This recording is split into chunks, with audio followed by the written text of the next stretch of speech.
Look at the bird shot. It says here, but it's 165.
Hare Krishna, Shri Gurudev, Dandavat Pranam. Hare Krishna. How are you? Yes, Shri Gurudev, I'm doing good today. Good. Good. Hare Krishna Maharaj, please set my respectful obeisances unto your lotus feet. Thank you very much. Rukmini Hari Sevini Devi. Hare Krishna.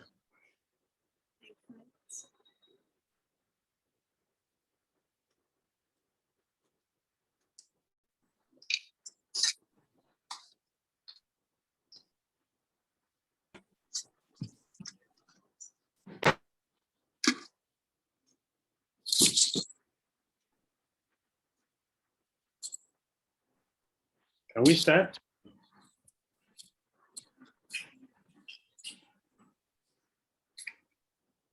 Should we wait or should we start? Verse 40, Gurudev. Hare Krishna. Hare Krishna, Gurudev. Vya Satyabhama. Because Unia.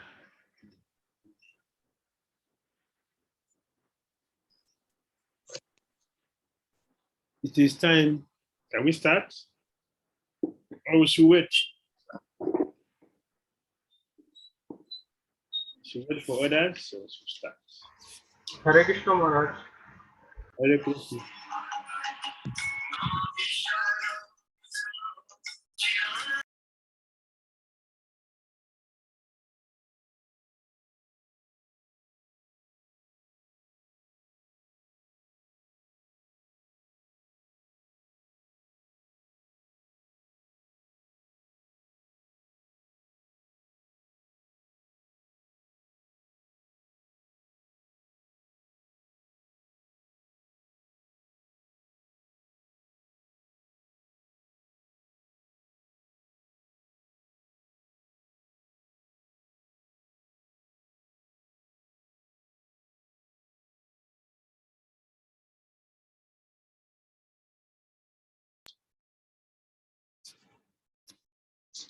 Hare Krishna. Hare Krishna Maharaj.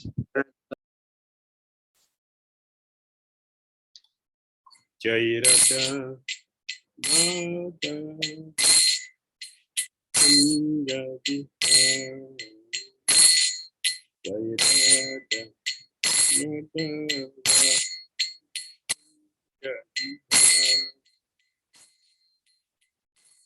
Jana Sirivadana Kopi Jana Sirivadana Yashodhanana Prajajana Yashodhanana Prajajana Yamuna Tira Yamuna Tira Jayata Nada Punjabi Jayata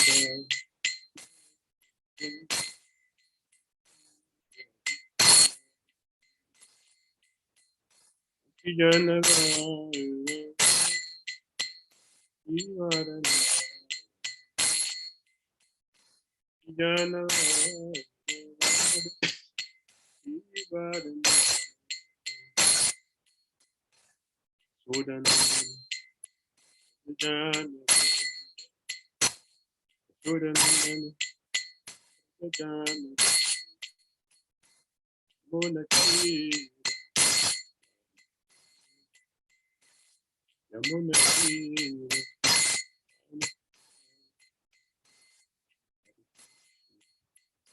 Hare Krishna Krishna Krishna Hare Rama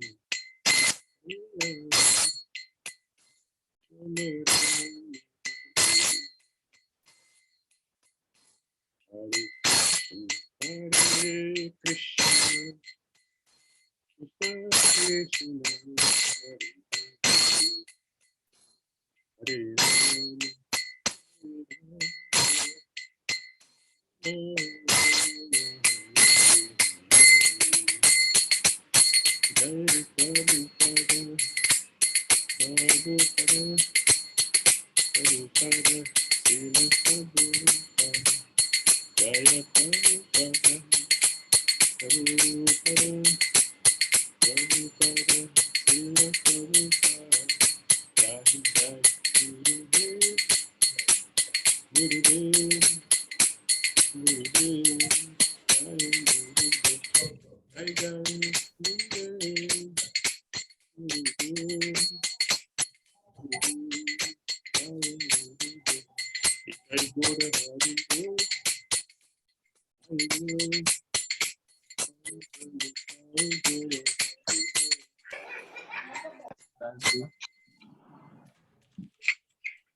Jai Om Vishnu Paramahamsa Paribhajagacharya Astu Chirasita Sisiman Divine Grace is Founder of Charya Jagadguru Sisi Bhakti Vedanta Swami Srila Prabhupada Jai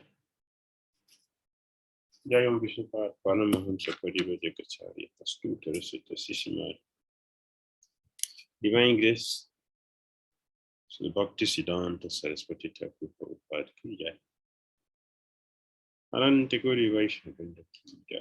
Namacharya Sula Haridas Thakur Kija. Prem Gosi Krishna Chaitanya Prabhu Nityananda. Advaita Gadadhara Siva Sadi Gaura Bhakta Kija. Shri Radha Krishna. Shamako Radha Kundagiri Gauravadhan Kija. Vrindavan Dham Ki Jai, Mathura Dham Ki Jai, Navadvip Mayapur Dham Ki Jai, Yamuna Maya Ki Jai, Ganges Maya Ki Jai, Tulasi Devi Ki Jai, Bhakti Devi Ki Jai, Samaveta Bhakta Vrinda Ki Jai, Nitai Gaura Premanandi. All glories assembled devotees, all glories assembled devotees, all glories assembled devotees. All glories to Shri Guru Shri Gauranga. Namo Vishnu Padaya Krishna Pritaya Buddha Lishmati Bhakti śāstrī. Namaste Krishna Padaya Parashita. Shri Gaura Karuna Sakti Bhakti śāstrī. Om Namo Bhagavati Vasudevaya. Om Namo Bhagavati Vasudevaya. Om Namo Bhagavati Vasudevaya. Om Jnana Nirandasya Jnananjana Salakaya Chakshunamritanjana Tasmai Sri Gurave Namaha. Sri Chaitanya Manobhistam Sapitam Jena Bhutale Swayam Rupa Kadamayam Padati Swafadam Tikam Vandeham Sri Gurun Sri Tapada Kamalam Sri Vaishnava Sri Rupam Srijatam Sahagana Raghunathan Vitam Tam Sadivam Advaitam Savadutam Parijana Sahitam Krishna Chaitanya Deva Sri Radha Krishna Padam Sahagana Lalita Sri Visakantam He Krishna Karuna Sindhu Dina Bandhu Jagatpate Gopisa Gopika Kanta Radha Kanta Namastute Tapta Kanchana Gaurangi Radhi Vrindavanishwari Vrishabhana Suti Devi Pranamami Hari Priya Vanchoko Patarubhyascha Kripa Sindhujayevacha Patitanam Pavanabhyo Vaishnavyo Namo Namaha. Jai Shri Krishna Chaitanya Prabhu Nityananda Sri Advaita Gadadhara Srivasadi Gaura Bhakta Vrinda. Hare Krishna Krishna Krishna Hare Hare Hare Rama Rama Rama Hare Hare. Srimad Bhagavad Gita says ki jai, Srila Prabhupada ki jai, Gaura Bhakta Vrinda ki jai. Hare Krishna. Continue our discussion. Srimad Bhagavad Gita cities, chapter 2. Content of the Gita summarize. Content of the Gita summarize. So we continue from text 40. Text 40.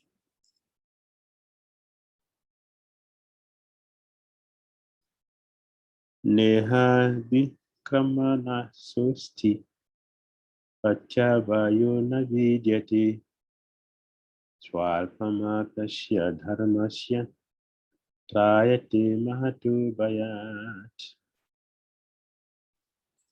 In this endeavor, there is no loss or diminution, and a little advancement on this path can protect one from the most dangerous type of fear. Very good. So Krishna is explaining that in Krishna consciousness there is no loss. There is no loss or diminution.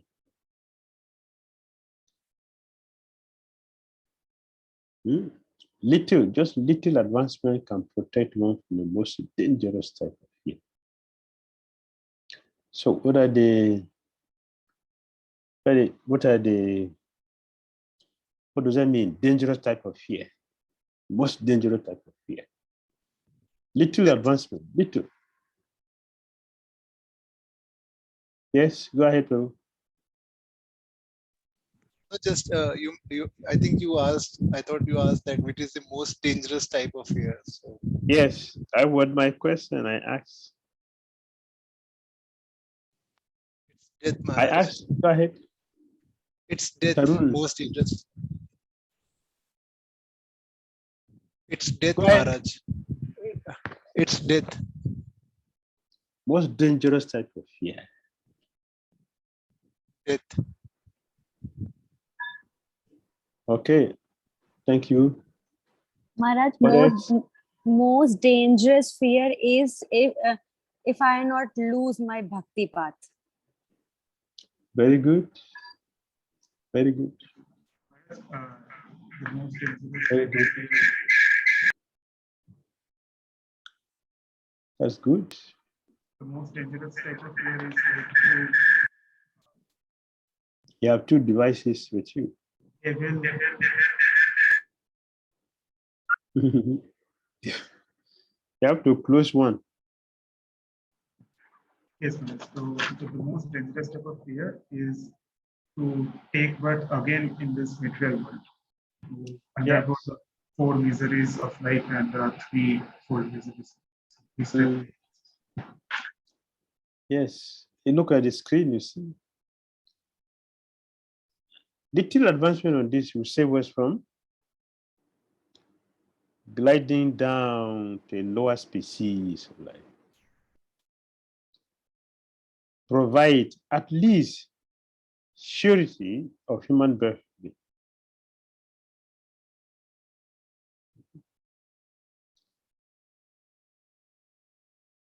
What else?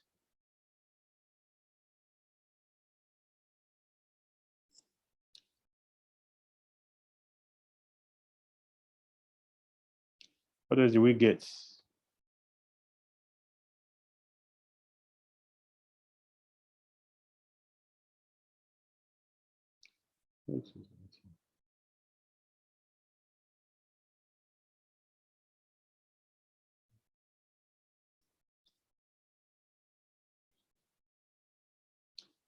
Little result, little work in Krishna consciousness. Even if it is 1%, has permanent results, permanent, eternal.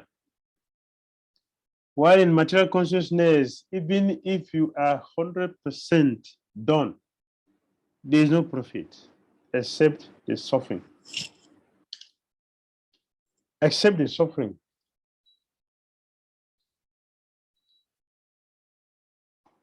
Nothing will come. Only suffering will get. We have a example if you go back. If you go back again, this example of a Ajami. Ajami. And Prabhupada has given an example by quoting this verse from First Canto, chapter 5. Tva swadharmam charanambujam hare.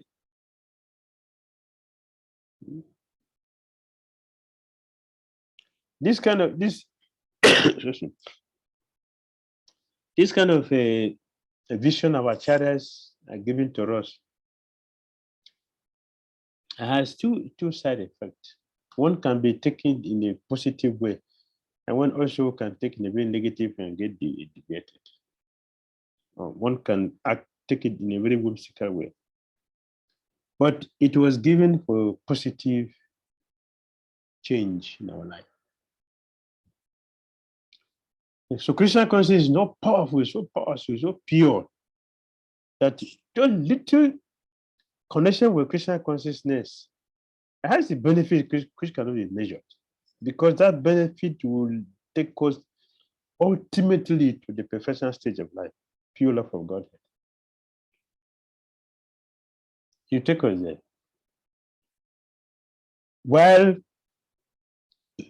a perfect Brahmana fully engaged in Brahmanical duties will never benefit.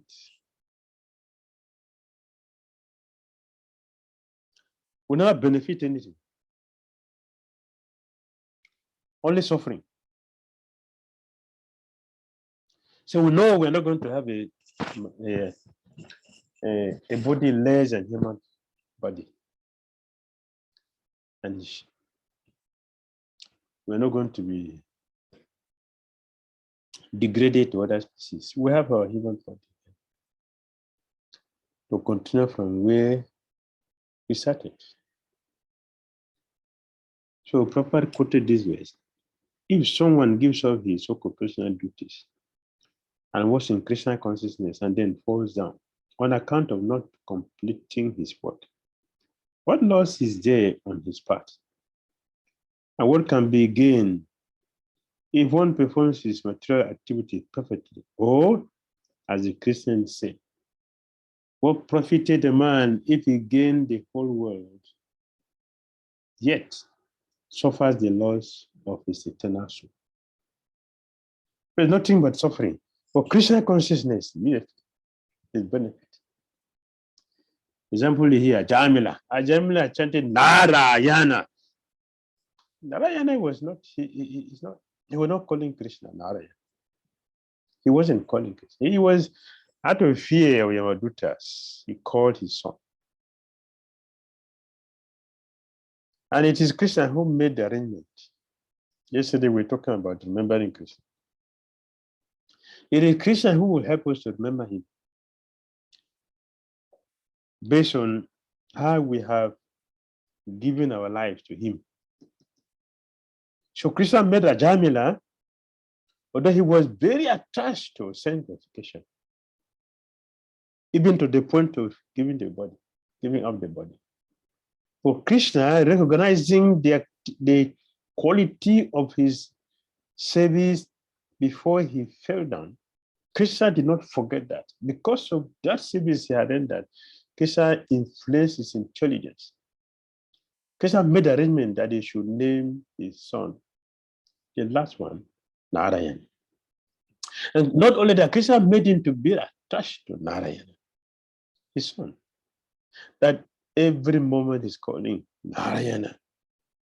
Have you eaten? Narayana, do you want to eat? Narayana, you're drinking? Have you taken some water?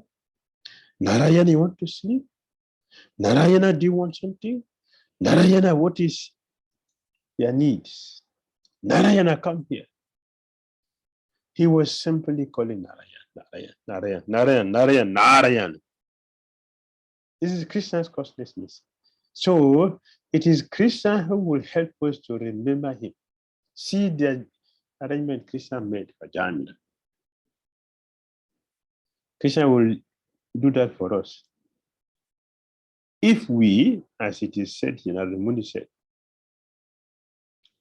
someone gives up his occupational duties, someone gives us his occupational duties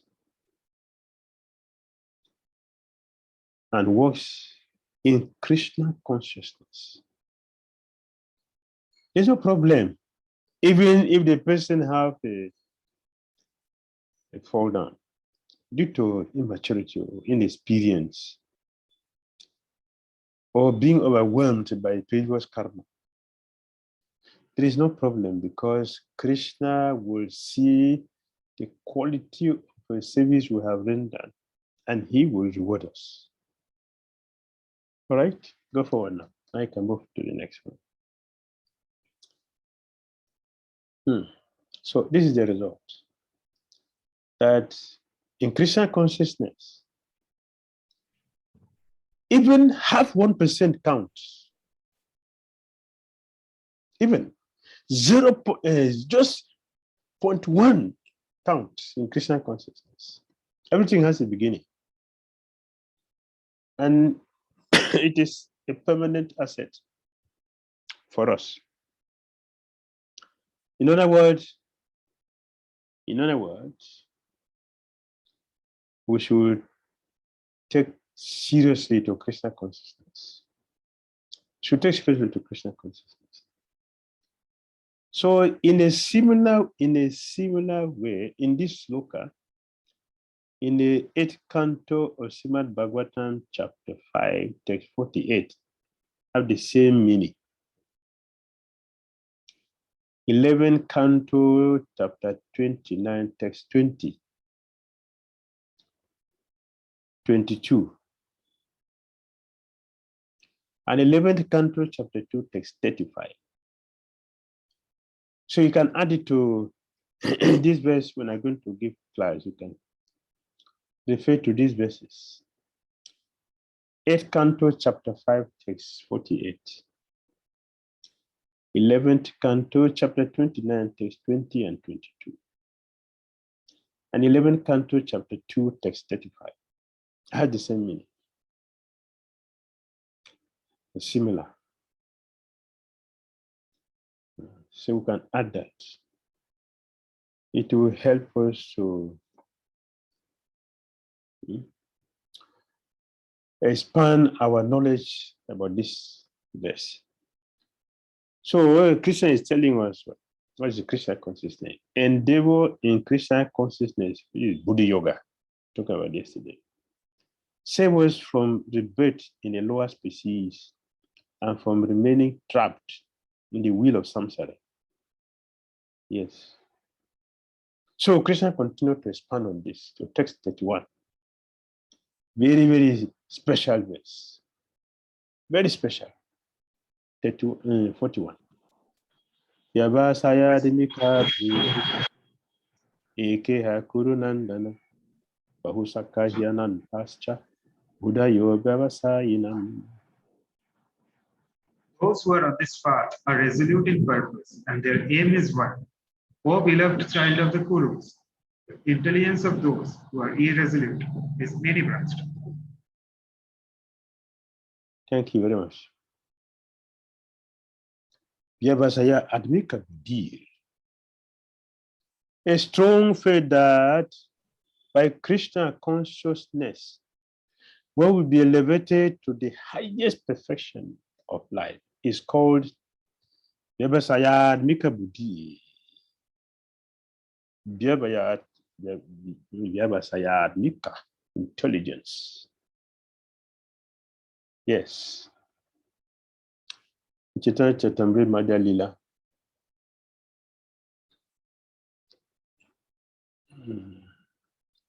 22:62 purport.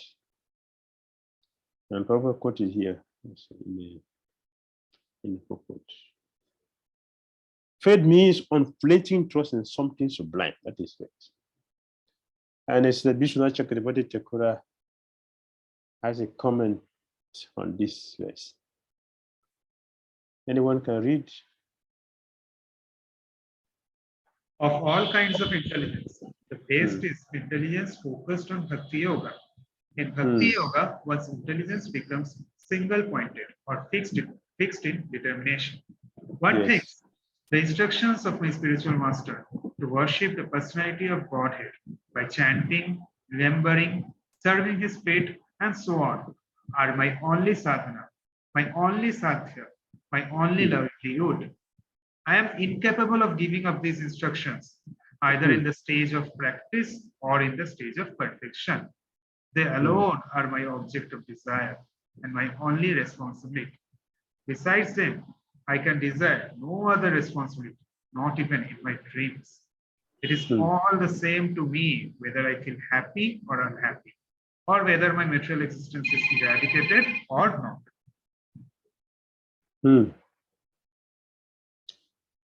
So beautiful. This is very powerful. What special significance does this verse have for all of us Krishna devotees in this God? Srila Prabhupada read this purport when he started practicing, and then he gave his life and soul to Srila Bhakti śāstrī Thakur. He became fixed dependent. Very good. Papa said this changed his life, changed his consciousness. Oh, of course, he's a pure devotee. He knows everything.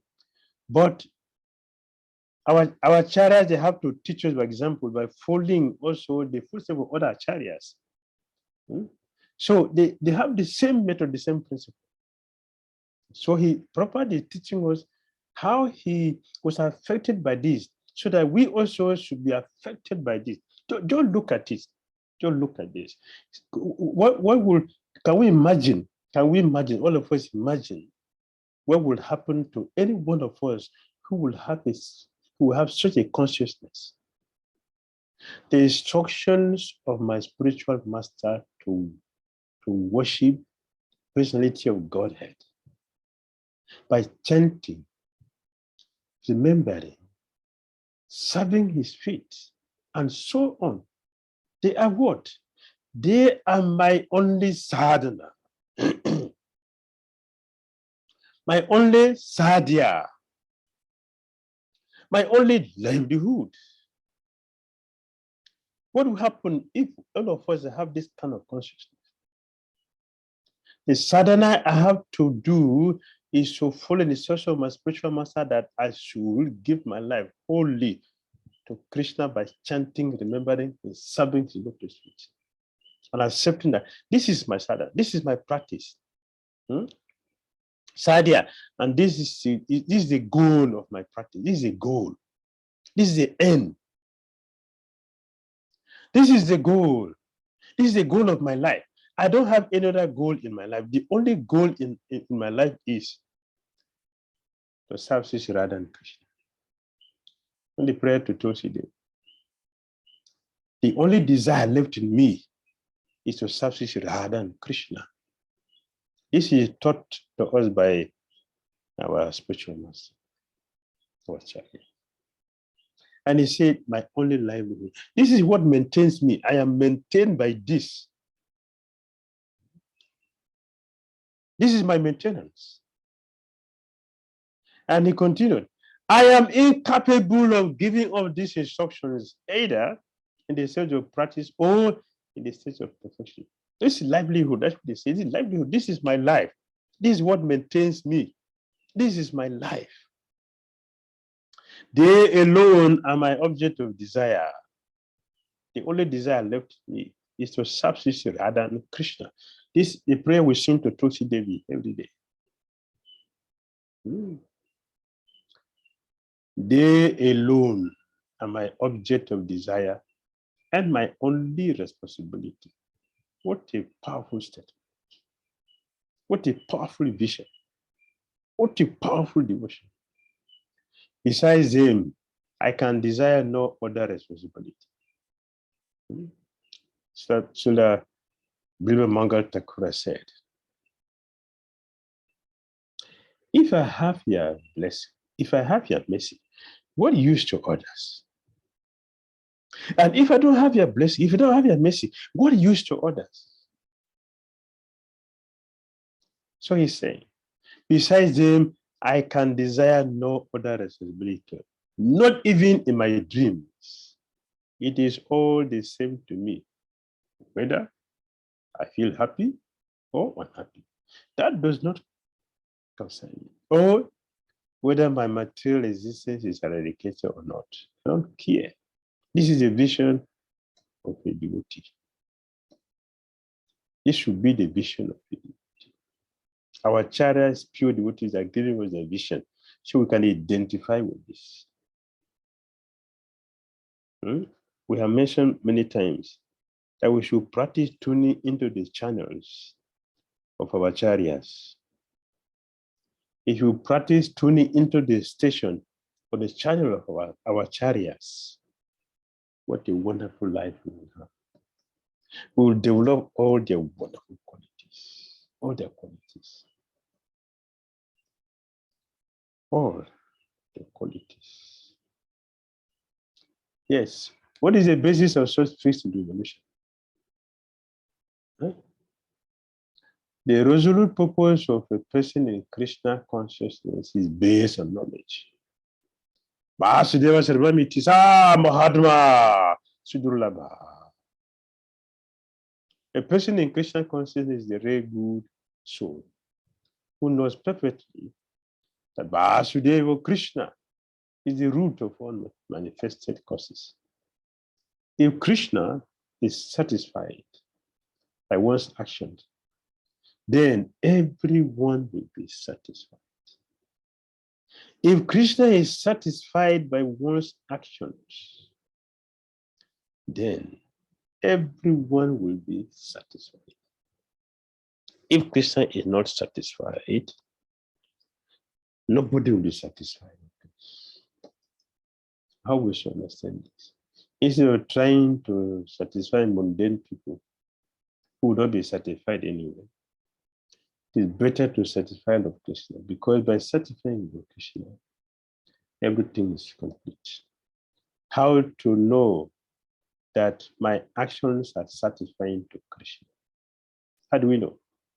Service in Krishna consciousness is, however, best practice under the able guidance of a spiritual master who is a bona fide representative of Krishna. Yes, this is how we know that our actions are satisfying to Krishna. If the spiritual master is pleased, like Vishnu Chakravarti's song, the song we're singing, Gurvastaka, the last one. If we satisfy Krishna, is satisfy the spiritual master, our life is satisfied. We are successful. And if you don't satisfy the bona fide representative of Krishna, we are a failure. Krishna is not pleased. But how do we please? How do we do that? How do we please? How do we please the spiritual master? It is a service in Krishna. What kind of service we're talking about? What kind of service? Just service? Devotional service. Devotional service. What is devotional service? What is devotional service? We say this devotional service. What is devotional service? Anukulena Krishnanushīlanam. Anukulena Krishna. Yes, very good. Go ahead, Prabhu. Means when we are doing service, we are not seeking after pride or some fame. Our one sole purpose is that we are trying to satisfy Krishna by our service and nothing else. Good. Good. Thank you. In 434 purport. Can you say louder? Anything being done to please Krishna is devotional service. Anything done to please Krishna. The intention is to please Krishna. Is good. Are there some things which are done in Krishna consciousness which do not please Krishna? Yes, Maharaj, I could not understand, Maharaj. Are there some things we are doing in Krishna consciousness which does not please Krishna? Yes, Maharaj. We're doing chanting and we are doing deity worship. We're doing preaching. All these activities are to please Krishna. My question was, are there some things we are doing in Krishna consciousness which are not pleasing to Krishna? No, all the activities in Krishna consciousness are for pleasing Krishna. Yes, Maharaj. Yes, Maharaj. Offenses, if we commit offense, if we displease the devotees, that Krishna cannot tolerate. That is not pleasing, not at all pleasing to Krishna. Thank you. 1865 purport, the Prabhupada said, whimsical activities not be offered to Krishna. Whimsical activities should not be offered to Krishna. It is not everything done in Krishna consciousness which is Krishna conscious. I repeat, it is not everything we do in Krishna consciousness which is Krishna conscious. Not everything.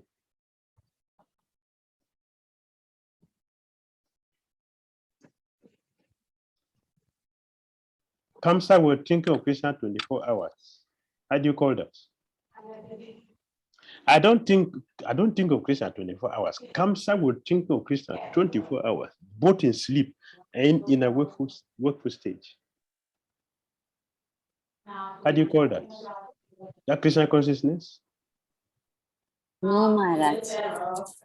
He is thinking of Krishna 24 hours, both day and That- night. No, Maharaj. And that was not Anukulena Krishna. Thank you. Kamsa was condemned by Acharya because he is thinking of Krishna 24 hours, but his Krishna consciousness is to kill Krishna, not to satisfy, not to please Krishna. Therefore, it is not Krishna consciousness. So when we are saying Krishna consciousness, we should try to understand. Prabhupada used many times, Prabhupada said many times.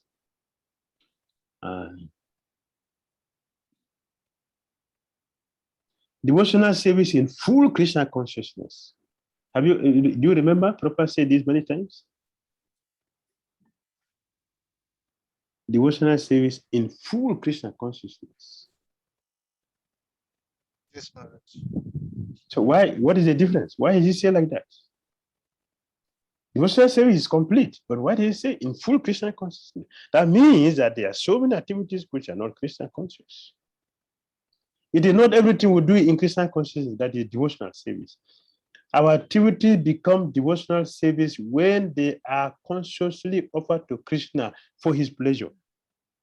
That is when it becomes devotional service. So, service in Krishna consciousness means what? Service without motivation. Anukulena Krishna Anukulanam. Bhakti uttama. Anukulya. Favorable devotional service. Service without motivation. Service without a string. Without a string. 434 purpose you hear. Papa said, this service should be rendered like a menial servant without false prestige. That is the service of spiritual master. Not that I give billions to my spiritual master and I'm not chanting Sishiran, or I'm acting in such a way that is not pleased. But we render all kinds of mechanical things and consider it devotional service. No. The service, everybody doing service, but devotional service is different. So Prabhupada added devotion to service to make the difference. Devotional service is activity which pleases Krishna. The motivation, the intention is to please Krishna. Maharaj, I have a question here, if I may. Yes. That say we bring Krishna into the center of all the activities that we do during the day. They might not be real devotional service, but we bring him in the center of whatever we do. Do you think that that is something that could please Krishna? Yes. Yeah, you're working in office, you're not your company, you're employed, you're working in somebody's company. You're an accountant there, but you're a devotee, you're an accountant in someone's office, or electrical engineer in someone's company, and you're a devotee. So that activity you are doing becomes devotional because you are going to use that to maintain yourself in a Krishna consciousness and promote your Krishna consciousness, or promote Krishna consciousness, help Krishna consciousness move forward. So it becomes devotional service. Okay, thank you. Yes.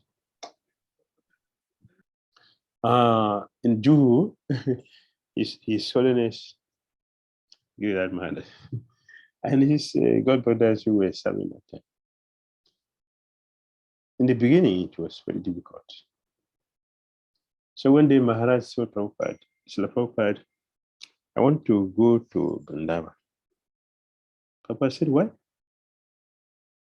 Maharaj said, I'm here, I cannot think of Krishna. Every day I'm just thinking of cement bags, how many are being stolen. I'm counting iron rods, and this and all these things I'm doing. There is no Krishna consciousness here. So Prabhupada laughed, and he said, do you want to be pure? Want to become Krishna? Want to be pure? I said, yes. So count the cement for Krishna. Turn this iron rod for Krishna. Continue when doing that. Do you think Arjun was sitting down in the forest meditating? No, Arjun was fighting.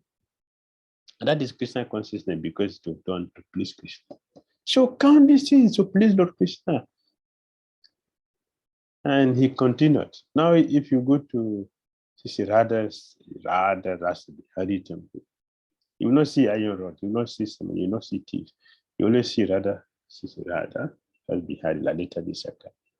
Sitaram Lasman, Godet, Sila Prabhupada, Bhakti Saraswati, and the devotees constantly chanting Hare Krishna, Krishna Krishna, Hare Hare, Hare Ram, Ram Ram, Hare Hare.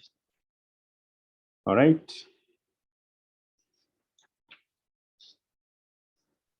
Thank you, Maharaj. Maharaj, I have a question. This is not in relation with the verse number 41, it's in relation to the verse number 40. Like Krishna says that on this path there is no diminution, and whatever we do, that will be eternal.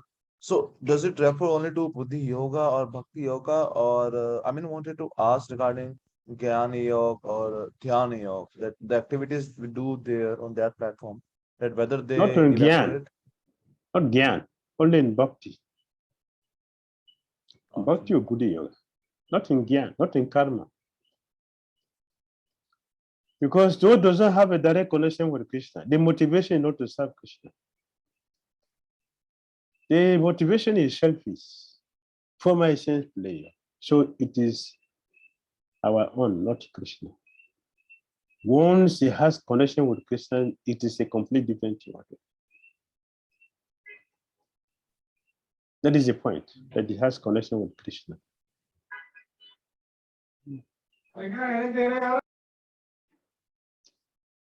And Maharaj, regarding Dhyana Yoga, when a person is concentrating on the 400 form of Lord Vishnu, what about that? Huh? In Dhyana Yoga, when a person is concentrating on the 400 form of Vishnu, what about that? Lord Krishna told Arjuna, don't meditate on any other of my form, only the Krishna with two hands. Krishna personally says, just meditate on this, my form with two hands, not four. Krishna himself. And Chaitanya Mahaprabhu did the same thing to Venkat. I'm Murari Gupta. Murari Gupta said, why you chanting Sitaram? You should take the Radha Shamsu. But Venkat is so said, Chaitanya Mahaprabhu asked me a question. My dear, you are worshipping Lakshmi Narayan. But I have a question for you. Why you are mistress is attracted to my Krishna? Yeah, attracted to something means you're not satisfied with what you have. You want something else. You're attracted to something else. It means you're not satisfied with what you have. That's why you're looking for something, and that thing must be superior to what you have. That is why you're looking for it, irrespective of the fact that you have something. Forget about trying to go here and there. Chaitanya will not satisfy. He continued to press him until he surrendered. He surrendered. He said, my dear Lord, you know everything. You know everything. I sing me. So Chaitanya will say, hey, what's it? Because yeah, mistress, I abandoned Narayan to go and perform austerity to get married. That means that Krishna has a wonderful quality which is not there in Narayan. Of course, we have so many Narayan Bhakta. People are going to Vaikuntha. Should go. We have devotees who are going to Goloka. Say those who are for Goloka, we should not have. We should concentrate on Yam Shama Sundara Chantaguna Shadu. Yeah. Yes, we should go for that. Shamam Tribangala Litam Neta Prakasham. Yeah, yes. We should go for this. Shyamam Tribangalalitam Yata Prakasham. You should go for this. This is what you should focus on. It's direct instruction from Krishna himself. Don't look for any of my forms, even though they're my forms. Don't look for them. Just go for this one. Yashodananda. Go for this. Because it's the topmost. It's the topmost. Chaitanya Mahaprabhu asked him, Raghupati Upadhyaya. Raghupati Upadhyaya. Chaitanya Charitamrita. Madhya, 20. No, sorry, 19. 19. Raghupati Upadhyaya. Madhya Lila, 19th chapter. So, in all the forms of Krishna, what you consider the topmost? Say, Nanda. Yes, Shyama Sundar. Yes, yes. You got it. There is nothing more than this. You got it. Of all the ages of Krishna, question is going, the youth one is the best, that is supreme. Yes, you knows it. Please continue to do it. Don't speak on. So anyway, Hare Krishna. There's 42 and 43. Krishna is 42. Maharaj. Yes. Maharaj, if at the end, if you can please tell why Krishna has three bending form. So if you can tell at the end of the session, if you can please tell why Krishna why Krishna has threefold bending form.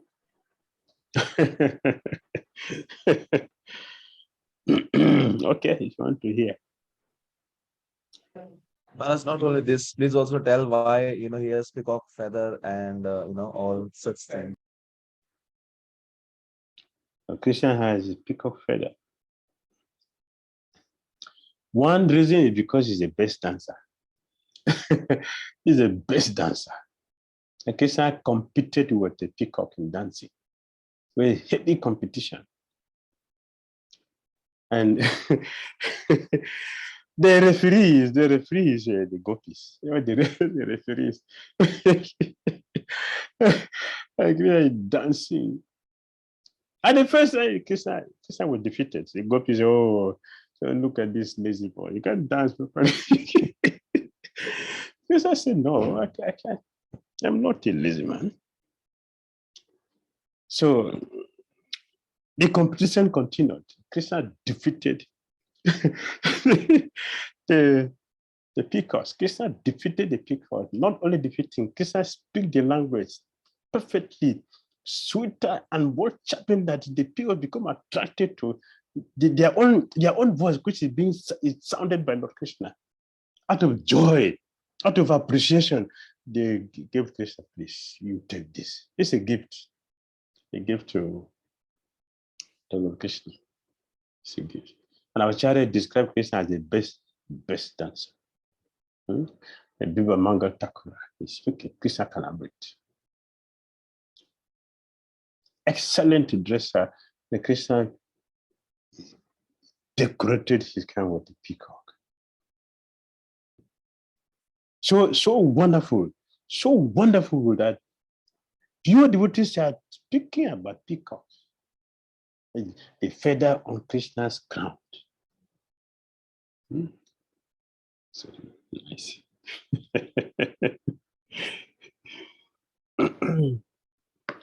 Please, let's go to 42 and 43. If you want to go there, we'll not finish this. So let's go to philosophy. Then you can go to Esoteric things. Jam imam pushpitam vacham tabadhanti avipaschita vedavad rata part nanyan astiti vadina kamadmana swaraga para Janma karma pala padan kriya visesadu bahulam Mugaishwarya katim prati. Men of small knowledge are very much attached to the flowery words of the Vedas, which recommend various fruitive activities for elevation to the heavenly planets, resultant good birth, power, and so forth. Being desirous of sense gratification and opulent life, they say that there is nothing more than this. Very good. Why does Krishna now condemn karma kand? Although previously encouraging Arjuna to fight to obtain heaven, Krishna now speaks on a higher level, the level of Buddhi Yoga. There's a lesson which is given to, yeah, you can put it there, no problem. There's a lesson which is given to a child, but when the child grows up, you have to change the topic. So it is not a mistake. It is not a mistake that Krishna, he was talking Arjuna for Karmaganda. Now he has changed it. It's not a mistake. It is all part of training. You will notice also that Krishna told Arjuna to surrender at what stage? What stage? At what stage Krishna asked Arjuna to surrender? At the ultimate stage, that final At the highest end. platform. Why he didn't tell him that in the beginning? He can say it, but why didn't tell him in the beginning? First, he Because told him that Maharaj- what all things are available, and then he told that this is the highest thing. That better you leave all those nonsense, karma kand, gyan yoga, just surrender into me, and this is the final. He would have told him that in the beginning. Just not to me, Arjuna, free what all this, don't need to waste our time. He would have told him this in the beginning. Why didn't Maharaj, tell him? Maharaj, can I try, please? Yes, yes. As according to me, Krishna is uplifting the Arjuna step by step. Like he is not Yes. teaching Yes. from the graduate level course in the first class. He's giving one to one and promoting. Yes. We are going step by step. So Papa used the word gradually. Gradually. We are gradually making advancement. So this is what Krishna is doing. Krishna had taught the Karma Yoga, Jnana Yoga,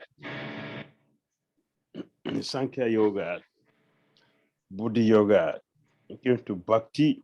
Then finally, when now he saw Arjuna is now matured, and he told him, okay, all the thing I've been talking since, the only one thing I've been looking for is what?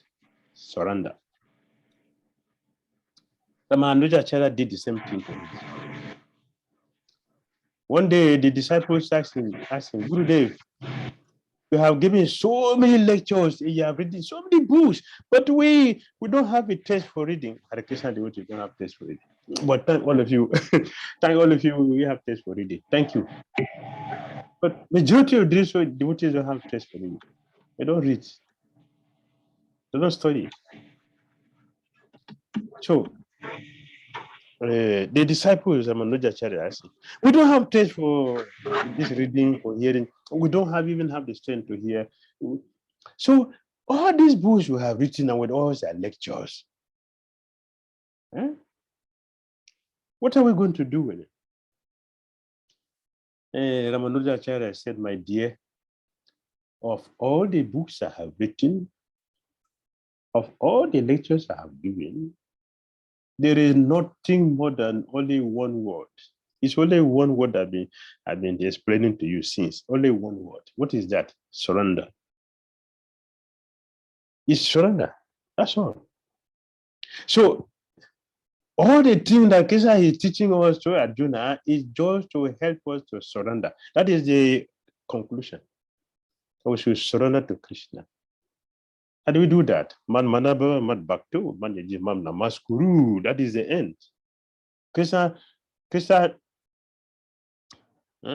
he conclude everything here. Conclude. So that's what Krishna is doing here. So what statement do such people follow? That is 43. What do they follow? 43. They are called here as Vedabad Rata. Vedabad Rata.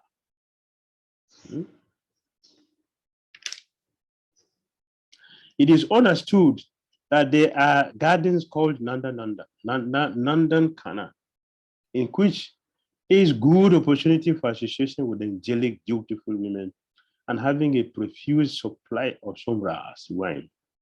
Such bodily happiness is certainly sensual. Therefore, there are those who are purely attached to such material temporary happiness as lord of the material world. They are Vedabad Ratas. They don't go for anything else. It's self-sanctification. That is how they understand the scripture. They understand godly life to be. And that is their philosophy. Useless. Why are such people? It is 44.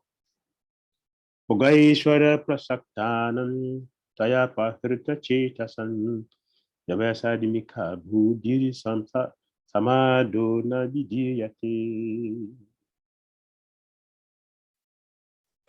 In the minds of those who are too attached to sense enjoyment and material opulence and who are bewildered by such things, the resolute determination for devotional service to the Supreme Lord does not take place. Yes. Too much attachment to sense enjoyment and material opulence. What happened to such people? What would happen to such people? What happened to people who are too attached to sense enjoyment, material opulence? The first question was, why are such people attracted to the flowing water of the Veda? It's a second question. You don't have to worry yourself, you don't have to keep any principle, you don't have to do anything, you just gratify the senses, that's all. But what's the result of this sanctification?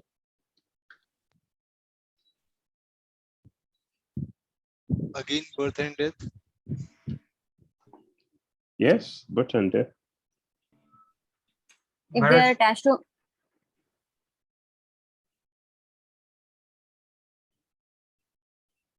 Yeah, go ahead.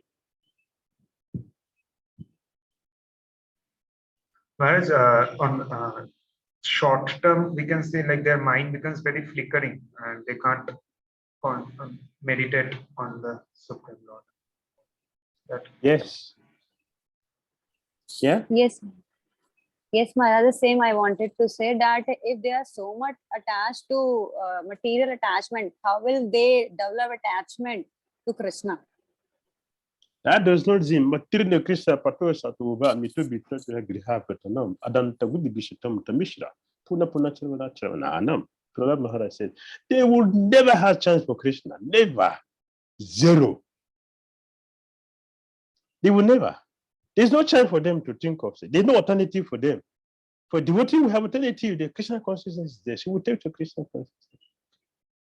Being attached to sense enjoyment and material opulence, a facility for sense enjoyment. There is no single chance for Krishna, no time for Krishna, because sanctification will make us keep us occupied, completely occupied. Completely occupied. The flowery water of the Veda, so beautiful, so sweet, you become enamored by that. Yeah, this is it. Sombras, go for that. That is the goal of life. Because they have considered that to be the goal of life, their Krishna consciousness will never arise. Never. That is the danger of sanctification. We'll forget our self-interest and be pursuing vanity. We're pursuing vanity. That's all. Nothing more than vanity.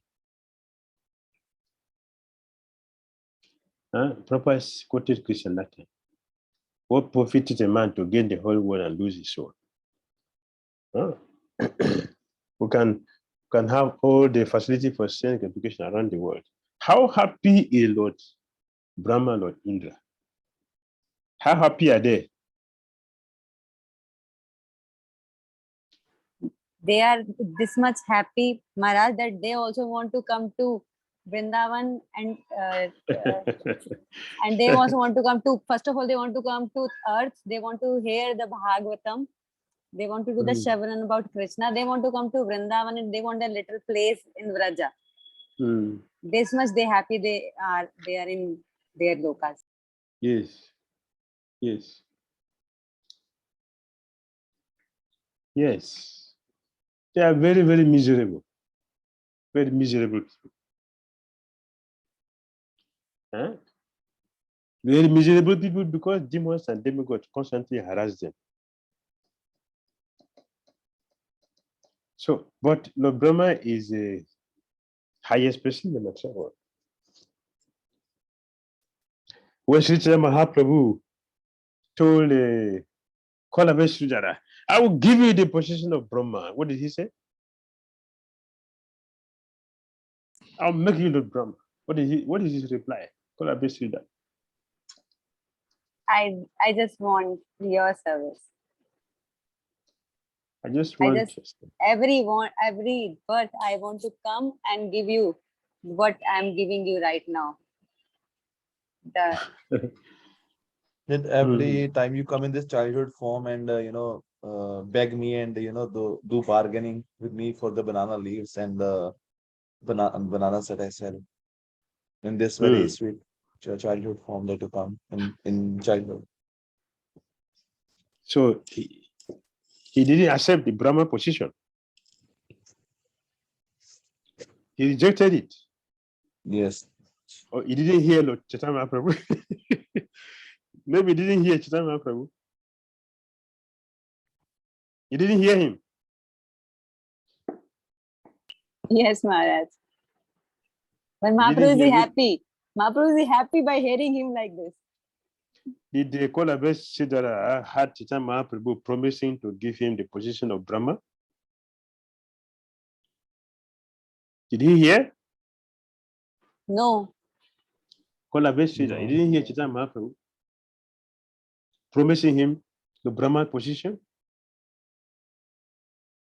No, Maharaj. How can I say no? What do you think? Kolabes Siddhara, did he hear Chaitanya Mahaprabhu promising him the Brahma position before he refused? Did he hear or didn't hear? I just want to.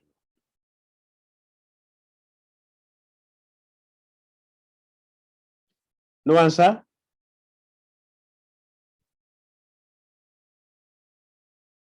No, Maharaj. It's only one person I have today in the class. I think there are 22 people here.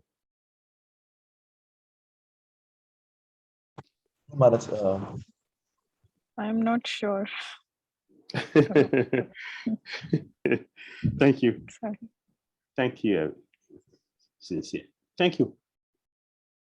Kolabesi, he had Chaitanya Mahaprabhu very clearly.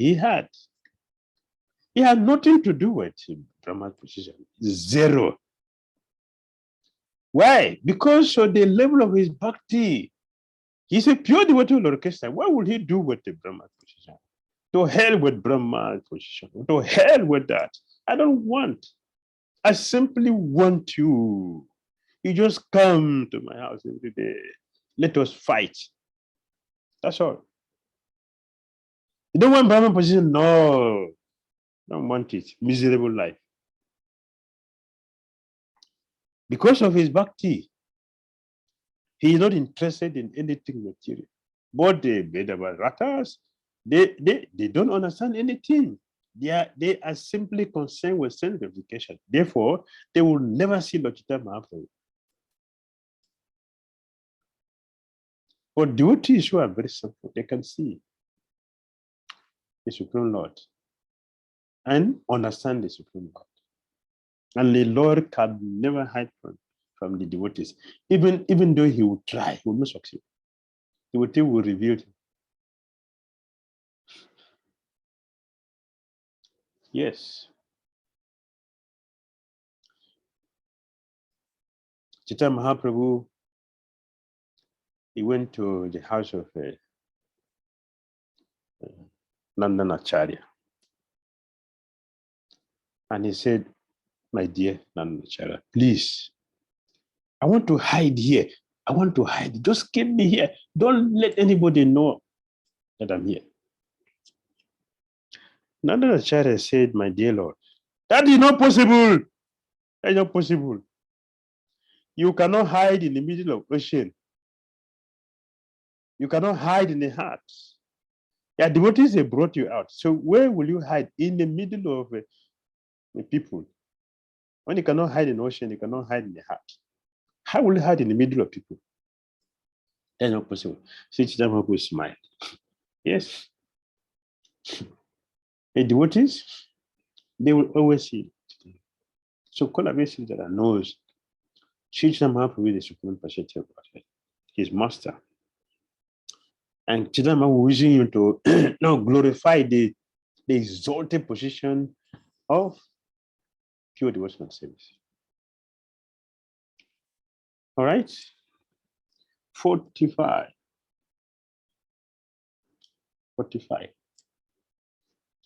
Traigunya Visaya Veda, Nistrai Gunyo Babharjuna, Irghando Nitya Satvastu, Niryoga Shema Padmavan.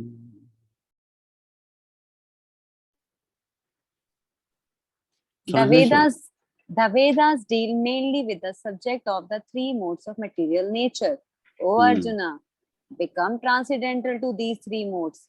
Be free from all dualities and from all anxieties for gain and safety, and be established in the self. Yes. So what Krishna is telling Arjuna to do here?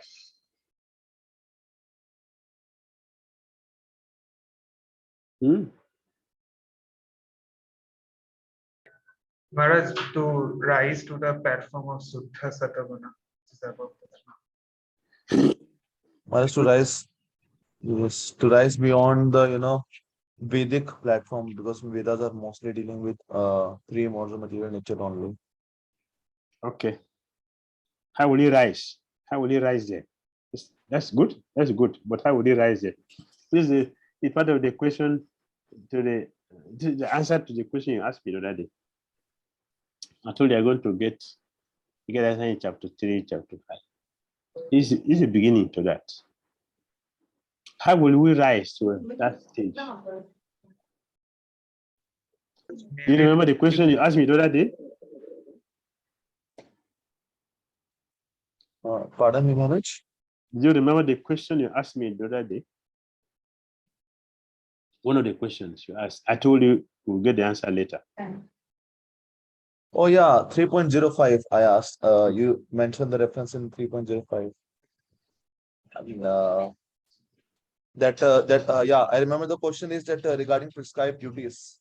That prescribed duties leads to knowledge, and how does this happen? Yes. Yes, Maharaj. So what Krishna is telling Arjuna to do here? Okay. I got you. Perform your duty. What will happen? You become fixed in self-realization. And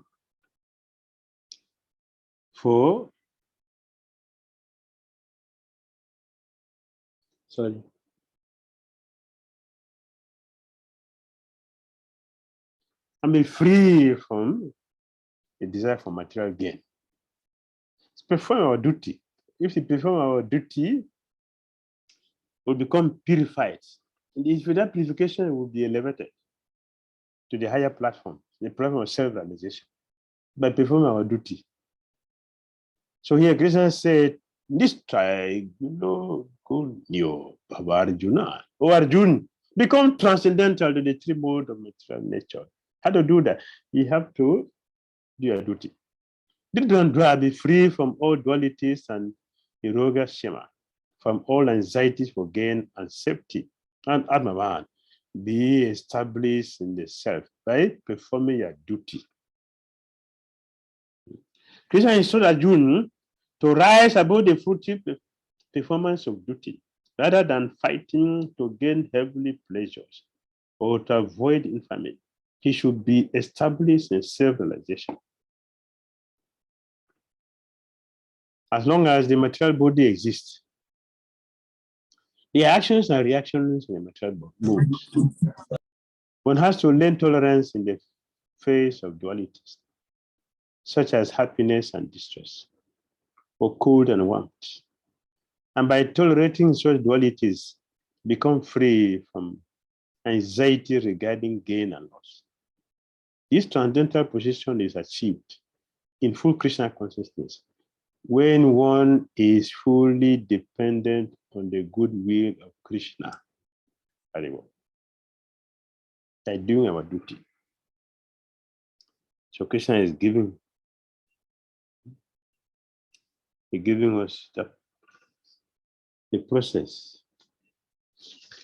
how to do that. All right. Next.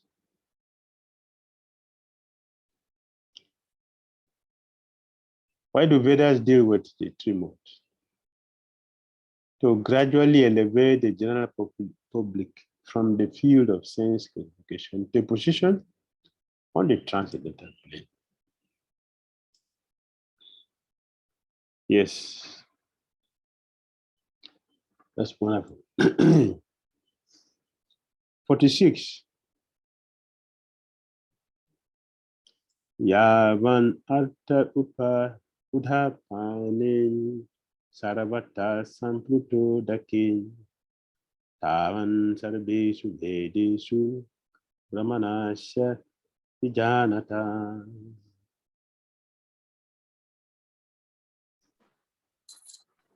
All purposes served by a small well can at once be served by a great reservoir of water. Similarly, all the purposes of the Vedas can be served to one who knows the purpose behind them. Very good. Very good. Wells and river. Karma Kanda rituals for the devtas. Buddha yoga.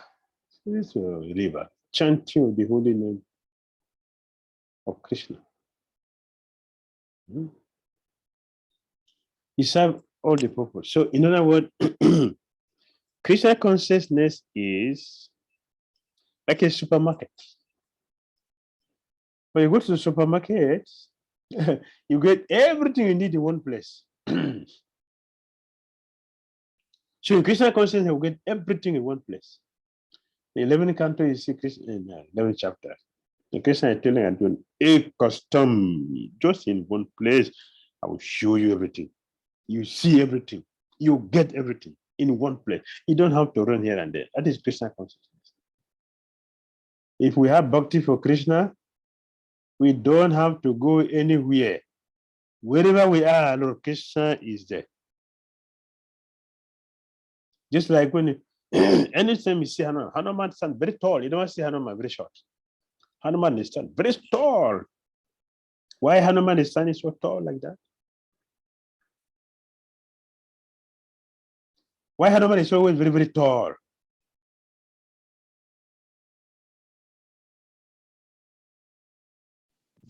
Because it was needed for the service. All right, thank you. What else? Hanuman, very tall, always tall. He stands very high, always. Maharaj, because he got that siddhi of that he can be very tall, he can be very small. There are many siddhis he got in the cycle. All right. So Thank he you. used those siddhis in the service.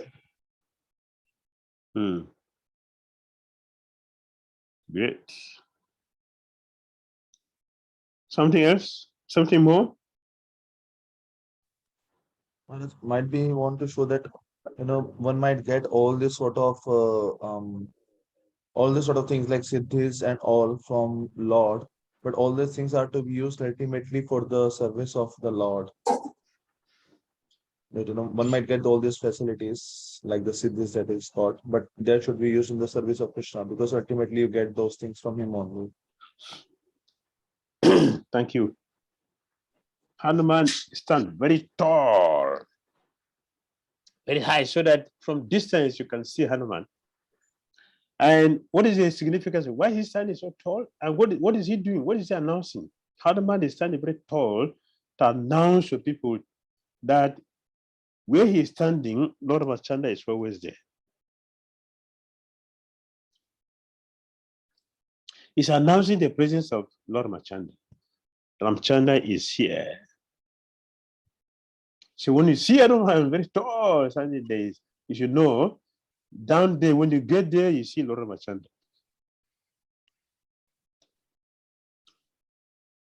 That is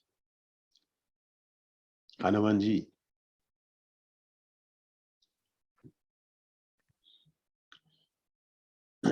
In Krishna consciousness, you get everything. Everything is there. You don't have to run here and there. You don't go here and there. You get Hanuman, you see Ramachandra.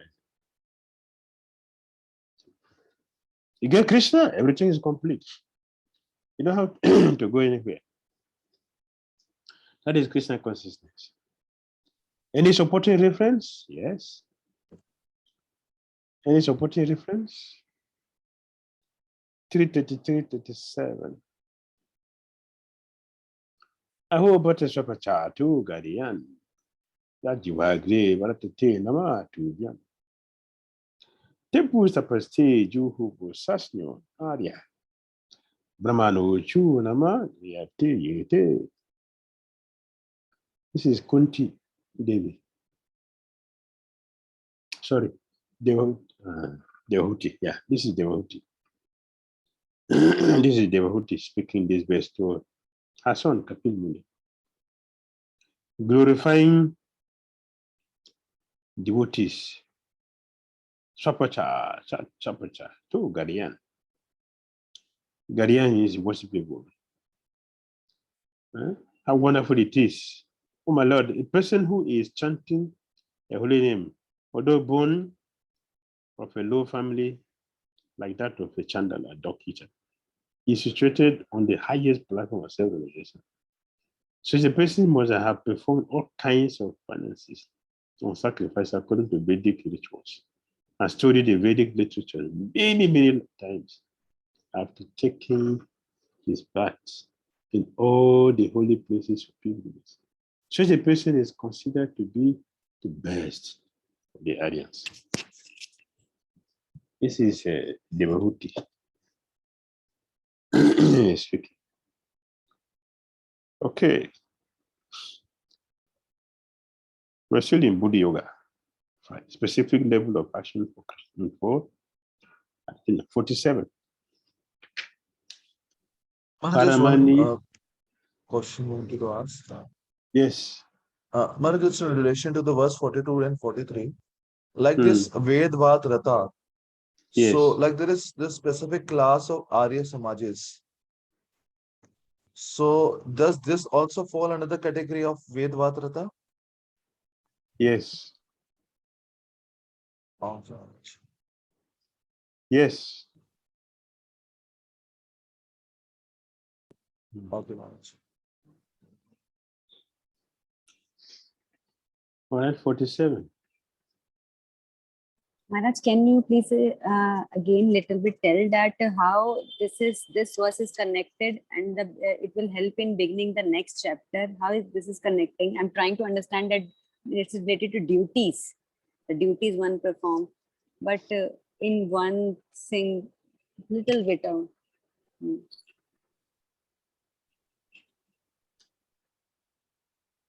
I didn't get your question. Maharaj, you said that this verse, text 45, will help to start the next chapter. It's a link up between this second chapter 2 and chapter 3. So how? I said that? No, I think what I said was the question. I think Prabhuji also get me correctly. What I said, the connection I can tell you, the connection from 1 to 2, 3, 2 to 3, 3 to 4, 4 to 5. Then you can give the connection. But I was saying that the question Prabhu asked me will be nicely explained in chapter 3.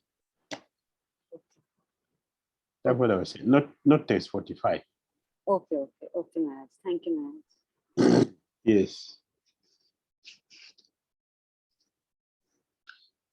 Please, yeah, so we're in 47. Karmanyadi Karasti Ma Fale Sukada Shana Ma Karma Fala Hetu Ma Te Sangu Swa Karamani.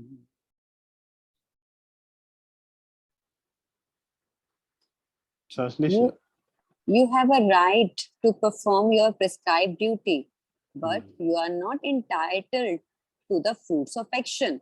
Never consider yourself the cause of the results of your activities, and never be attached to not doing your duty. Very good.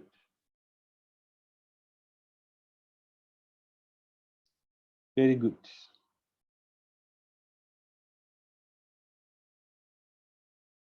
There are 3 considerations here. Prescribed duties, capricious work, and inaction. Prescribed duties are activities enjoined in terms of one's acquired mode of material nature. Capricious work means actions without the sanction of authority, and inaction means not performing one's prescribed duties. The Lord advised that Arjuna not be inactive, or that he performed his prescribed duty without being attached to the result. One who is attached to the result of his work is also the cause of action. Thus is the enjoyer or sufferer of the result of such actions. As far as prescribed duties are concerned, they can be fitted into 3 subdivisions, namely routine work, emergency work, and desired activities. Do you understand that?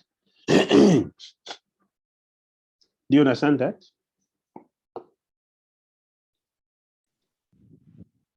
Do you understand that? Yes, Maharaj. What is routine work, emergency work, and desired activities? What are they? Whereas routine work means our duties, like for student it's studying, for housewife it's taking care of house, and for someone going to office, doing the office duties properly. So that is routine. And then emergency, it can be some medical implication or those kind of activities. Those are emergency activities. And emergency work and desired activities is something that we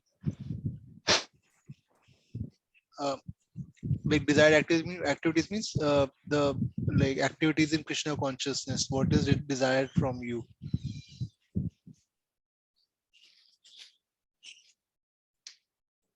Okay, thank you. Thank you. Anything else?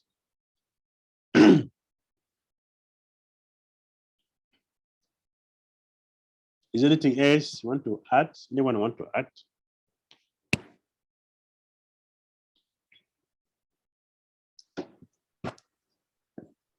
Thank you, Prabhu, for your contribution. I just wanted more explanation so we can understand.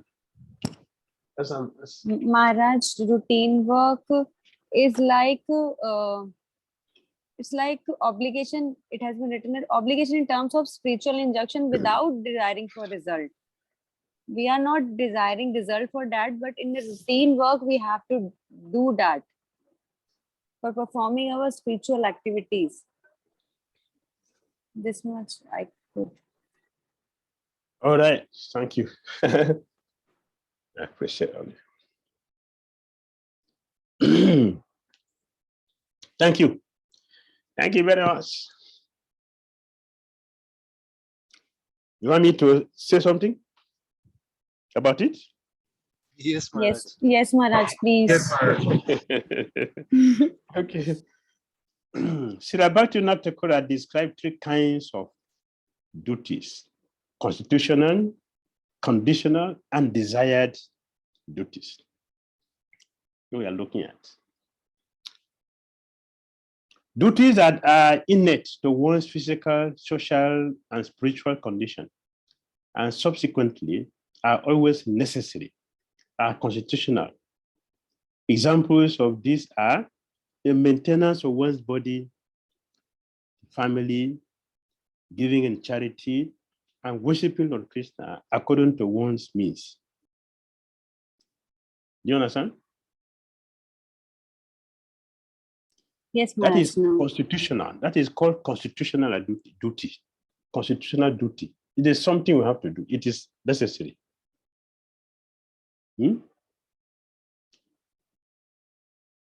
Yes, Maharaj. Taking care of our body, it is necessary. So it is constitutional. Taking care of the family, giving charity, and worshiping Lord Krishna according to one's means. These are necessary. They are constitutional duties.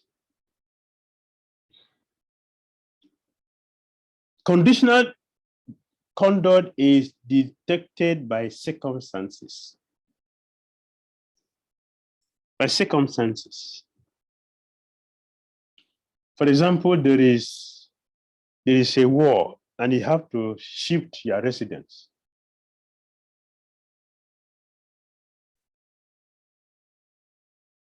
Or you have to change your job because of situations. The business you are doing has become, let's say, obsolete, that people don't value it anymore. I saw some years ago in Nigeria, there were a lot of textile companies. Then it was changed to plastic companies, plastic production, plastics. And it changed to commodities. And so they're changing. So the situation like this will change you also the situation like this will make you to change your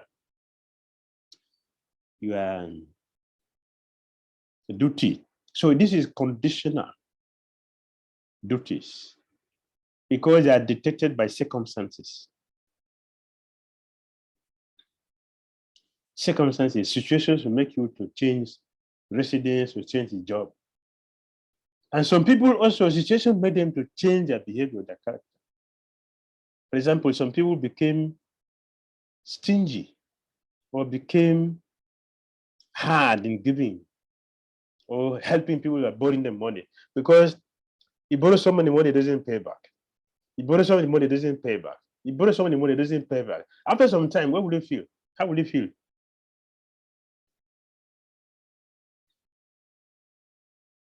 When a fourth person comes to you and requests you to help to borrow, to give them money, what will you do? Will you give? No. I will feel cheated. Yes. So this is circumstantial. Some situations have made you to change.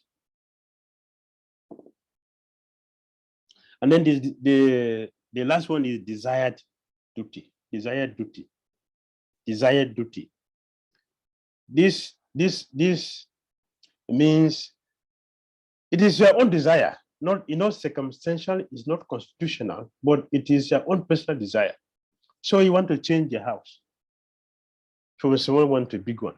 You have a house, you want to change it to a big mansion. This is your desire. You want to change your car. Or you want to relocate, you want to change it. You shift from one country to another country. This is your desire. It's not that circumstances pushing you or something that you must do, but this is something you choose to do, desire to do yourself. So these are the three kinds of duties. Is it clear? Yes, Maharaj. Thank you, Maharaj. Yes, Maharaj. All right.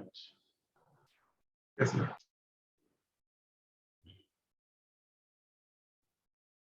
Maharaj, just a small thing that I just want to ask. Yes, what's the point? Maharaj, I understood the second and third point that you told, like emergency is like circumstantial and desire is what I don't do. And routine work, I just want to read. So like it's like some duty that has been assigned to me that I have to do, which I cannot avoid. Is it true? Yes. Which can't be avoided. You know, if I say it in a small manner.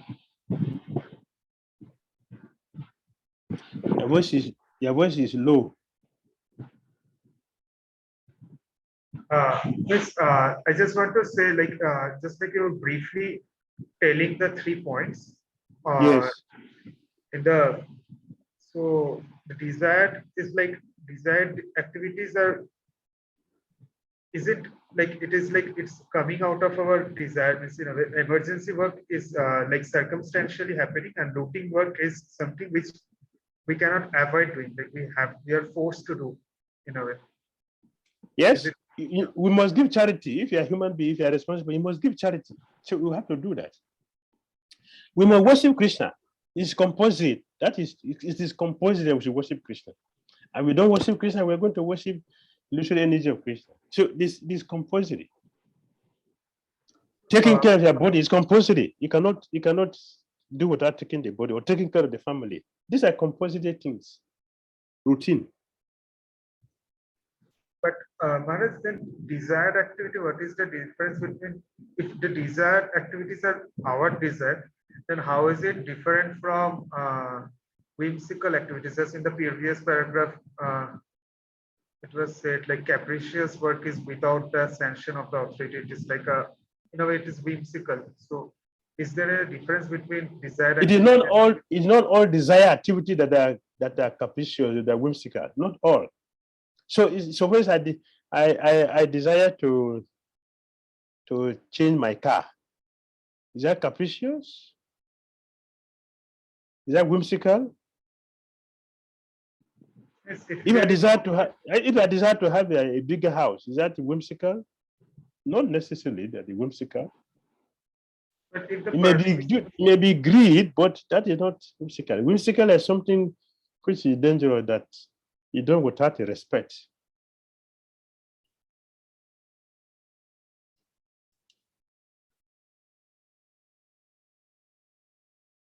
What do you think? So I think, whereas like it can also be whimsical if the purpose is not strong enough. It's purpose is in a way sense gratification. Like I want a big house or big car.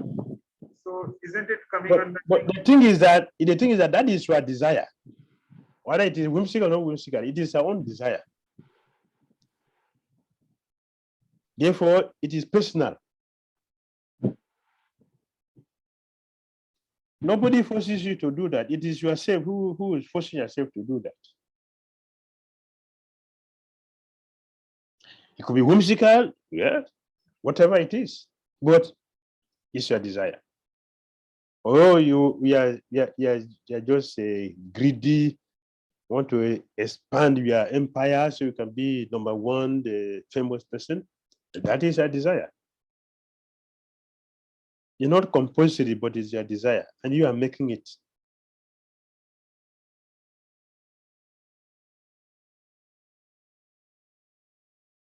Is that all right? Yes, somewhat. All right. So that is 47. And we have on the screen, since I am not this body, I need to work. No, you have to work, but you should not desire to enjoy the fruits of your activities. Working is not the problem. How do we handle the result of that work? That is a problem. Because in chapter 3, you see Krishna is saying, Every action we perform here binds the performer. Either good or bad, it is binding. Only Krishna conscious activity that is free. If I want to enjoy, what will happen? The life is meant for enjoyment. Life is for enjoyment, but as conditions, so we do not know how to enjoy. Therefore, when we think is enjoyment, it is what? It is the cause of our bondage. It will become the cause of the activity. It will become the cause of activity, which Arjuna is trying to avoid. But Krishna is telling him, no, don't avoid activity which I'm telling you to do. You should avoid activity which you want to do. So what's wrong with that? You will be bound then by the result of activity. Oh, perhaps it's better that I do nothing. No, that is not permitted. Because what? Because what? We must. Because maybe Maharaj, because we can't remain idle like Krishna says. You cannot. The soul is cheta, conscious, always conscious. There is no dullness for the soul. The dullness is for the body, not for the soul. So we cannot do that. We cannot. The soul is in we may be sleeping in the bed. It is the body that is sleeping. The soul is very actively engaged in so many things while the body is sleeping. So we cannot do that. Next.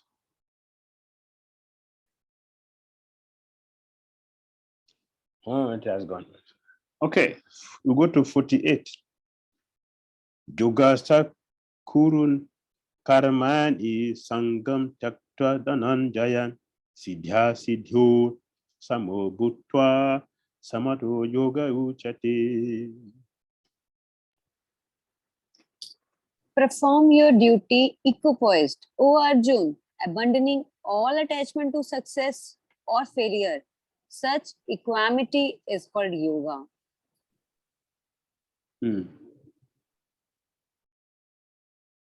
Yes. Krishna is telling Arjuna that what? Those act as Krishna is directing us, that's all. That's all we have to do. We should act as Krishna is directing. If you act as Krishna is directing, we have no problem. But if you act as our sense is directing, we have problem. When one works and is unattached to the fruit of such work, he is performing karma yoga. Detachment is then perfected when he offers the result, the fruit of his work to Krishna. Therefore, Krishna tells Arjuna not to renounce work, but to renounce the fruit of work.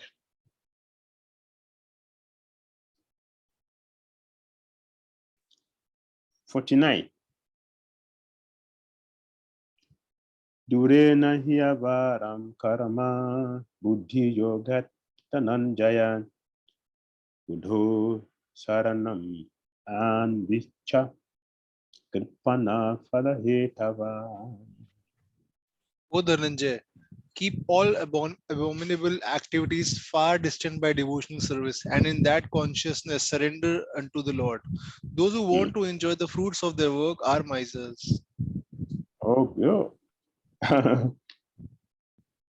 Keep all abominable activities far distance.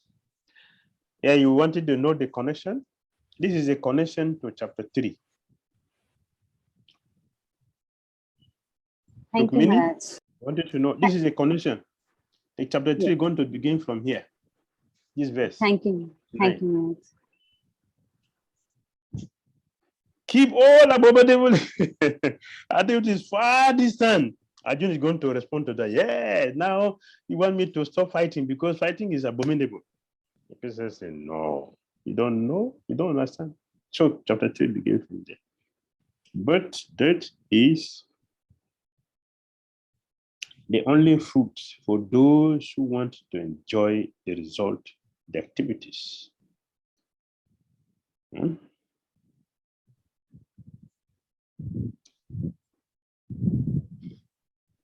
What fruit is attained by one who tries to enjoy the result of his work? Only birth and death. It's only birth and death. Krishna criticizes the fruitive desires and glorifies Buddha yoga. Properly explained in the purport. Properly explained in the purport. Except for work in Krishna consciousness, all activities are abominable because they continually bind the worker to the cycle of birth and death. One should therefore never desire to be the cause of work. Everything should be done in Krishna consciousness for the satisfaction of Krishna. Misers do not know how to utilize this asset of riches, which they acquired by good fortune or by bad labor or by hard labor. Once you spend all energies working in Krishna consciousness, and that will make one's life successful. Like misers, unfortunate persons do not employ the human energy in the service of the Lord. That is true. Is it not? Yes, Maharaj, true. Yes. Yes. Okay, so we are here, 50. Buddhi yukto jahatihan ube sukrita duskrite tasman yogaya yashwa yoga karmasu koshalam yoga karmasu koshalam.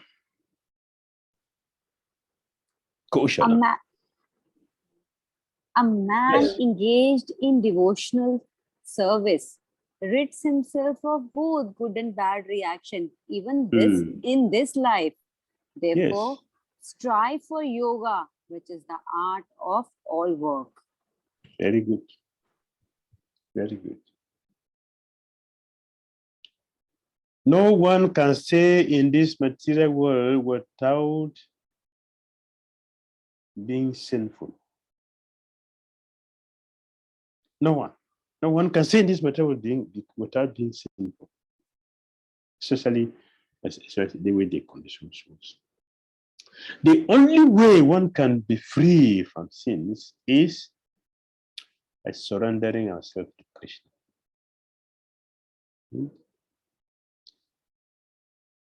Yogas karmasu kaushalam. That means if you know how to work on the platform of yoga, that is the highest technique of doing work. That's a lecture Prabhupada gave in New York. In Bhagavad Gita 249 to 51. Yes, New York 1966. By surrendering our lives to Krishna, how do we know we are surrendered to Krishna? By working under Krishna's direction, not by direction. That is the only security for anyone to be free from sin, to become sinless, is to take fully to Krishna. So Krishna is saying here, a man engaged in devotional service, what will happen? He rids himself of both good and bad reactions, even in this life and the next. Other than this, we are simply busy increasing our sinful activities, sinful life, and our suffering. We are simply increasing our suffering. So Krishna requested, let us strive for yoga, which is the art of all work. All right. Any questions or comments? Yes, Maharaj. Maharaj, in this, I just want to say Akaram, Vikaram, and Sakaram, Akaram, Akaram, Vikaram. Maharaj, I'm just confused in that. So we have to, can you please tell those terms? I didn't understand. I think Mataji, what you're asking is karma, akarma, and vikarma. Activities we should do, which we should not do, and which doesn't cause bondage. Akarma, sakaram, and vikaram. Yes, Akaram, Sakaram, and Vikaram. Okay, thank you. Now I understand. Now I understand.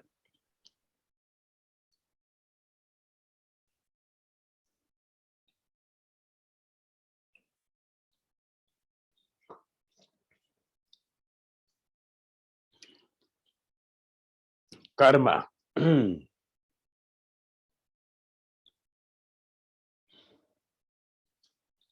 Generally means action. Generally, it means action. But the activity which we perform will produce two results: a karma or vikarma.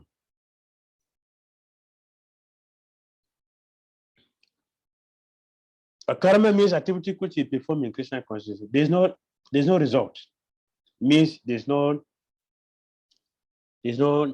sinful reactions. Because it is Krishna. There's no sinful reactions. It's not binding. It's elevating. And we should go for that, as Krishna's advice. Vikarma means is reaction. Sinful reaction, not the good one, but sinful reaction. We are bound by those activities. So the result comes upon us.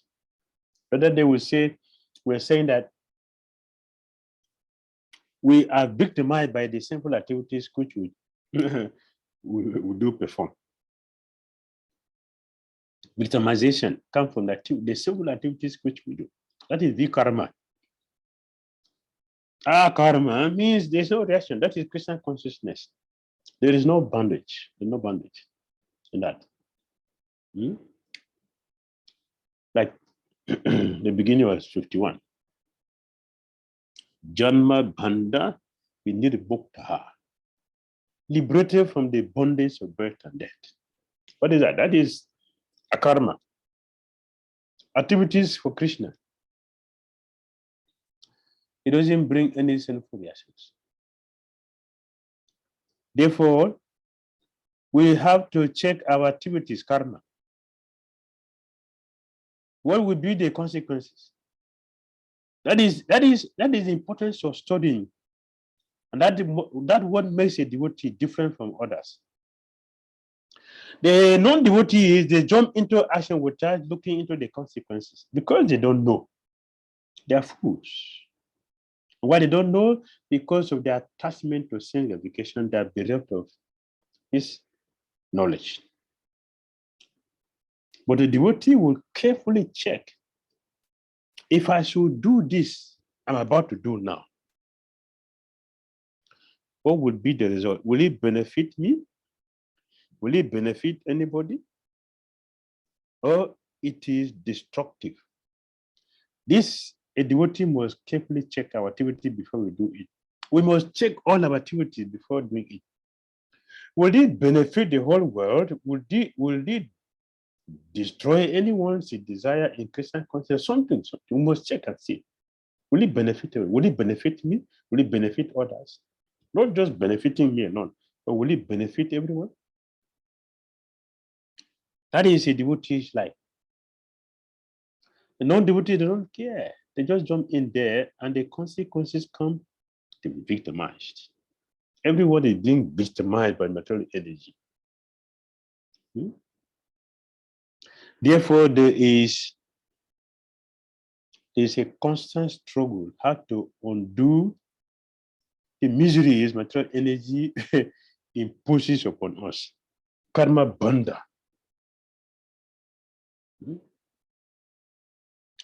We are simply struggling to undo the suffering the material energy imposed upon us. That is not life. Life is different. Does it answer your question? Yes, Maharaj. Thank you so much, Maharaj. Okay. So now we have to check. I'm going to say something, I'm going to do something, I'm going to see something, I'm going to hear something. What will be the result? Will it bring positive result? Will it make me to be Krishna conscious? Will it support my Krishna consciousness? Will I get encouraged in my Krishna consciousness? We should think like this. If I do this, will it improve? Will it promote my Krishna consciousness? If I do this, will it help other people to become Krishna conscious, to become attracted to Krishna? Will it help people to take to Krishna? Will they appreciate Krishna? If people see me doing this, the devotees will always think like this before we do something. 51. Karamajam bhudi yuktahi phalam takpa anisina janma bhandadu vinirmukta padam gachanta anamayam.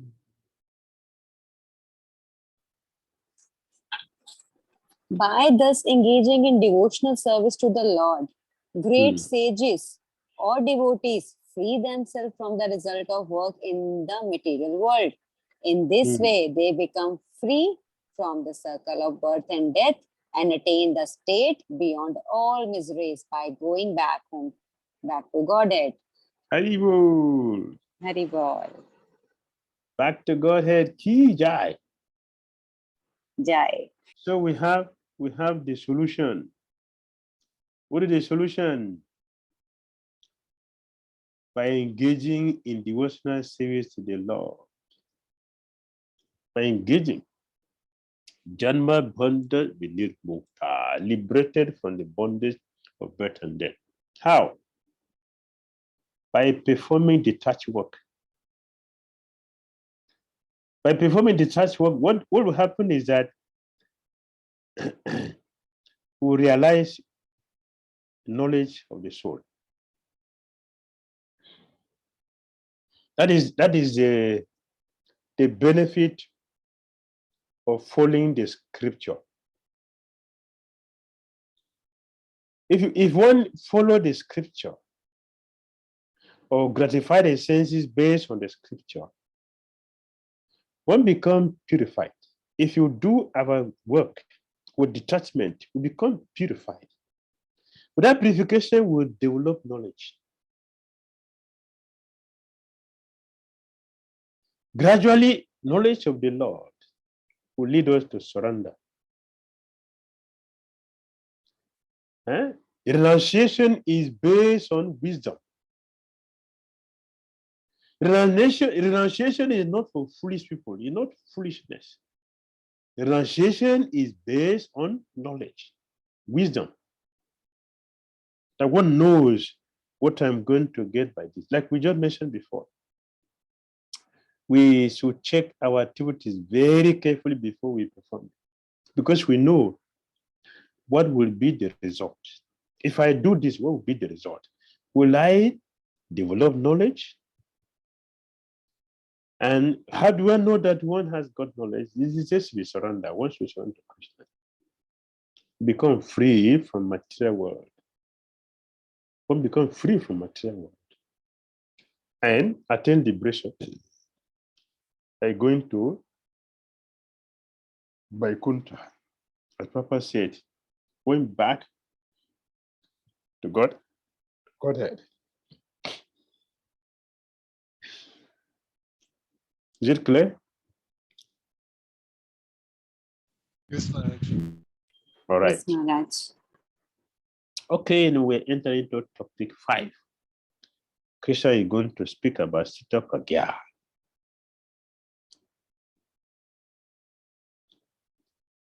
Krishna will speak about Sita Pragya. Next. Oh, sorry. We are in 51. Now you go to 52. Before we get there, you go to 52. 52. Chadate moha kalilam buddhiri yati tari shati. Tadaganta Sinduri Vedan Shuta Vyasya Shutasya Cha. Very nice. When your intelligence has passed out the dense forest of delusion, you shall become indifferent to all that has been heard and all that is to be heard. Very good. You shall become indifferent to all that has been heard. And that which should be heard, you will get that.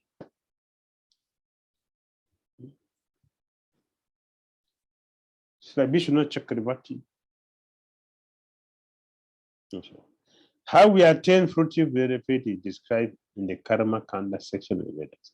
Krishna here compares it to a dense forest of material illusion. Dense forest of material illusion is Karma Kanda. Vedavatratas. Arjuna is preoccupied with the fruitive mentality. He thinks that happiness is impossible to obtain. And misery is certain if he performs his duty of fighting. Krishna tells him, however, that by fighting with buddhi intelligence, he will achieve fixed intelligence. Thereby say, and become deep, and become indifferent to happiness and distress. That is it.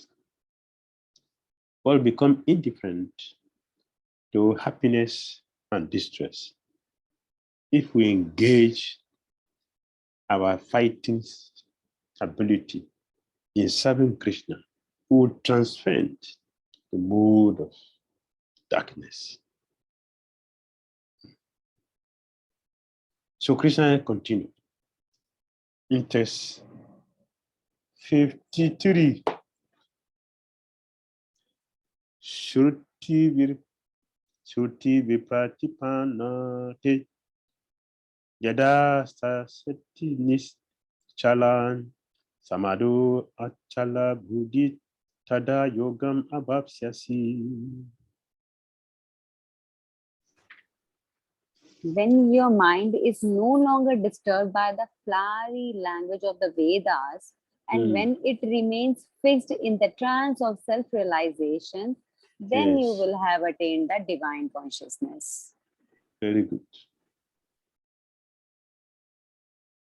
The highest perfection of self-realization is to understand that one is eternally the servitor of Krishna, and that one's only business is to discharge one's duties in Krishna consciousness. A Krishna conscious person or one flinching devotee of the Lord should not be distorted by the flowery language of the Vedas, nor be engaged in fruitive activities for promotion to the heavenly kingdom. In Krishna consciousness, one comes directly into communion with Krishna, and thus all directions from Krishna may be understood in that transcendental state. One is sure to achieve result by such activities and attain conclusive knowledge.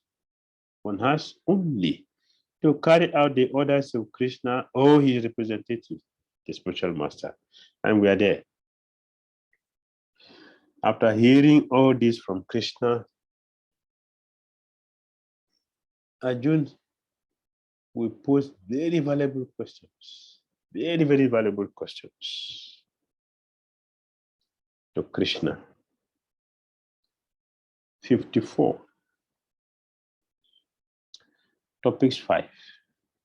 State of Pragya.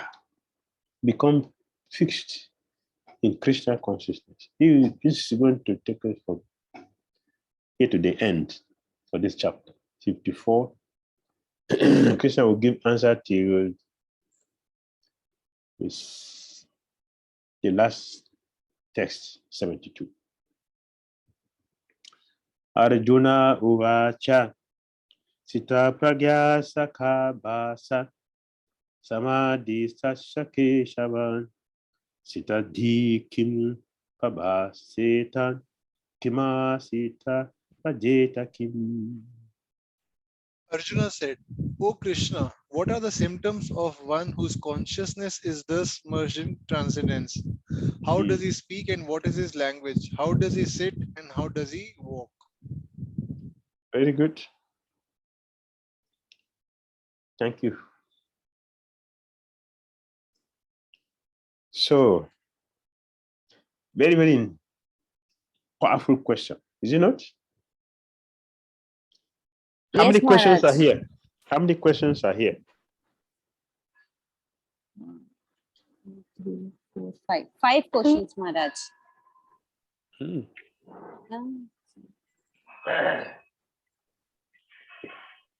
I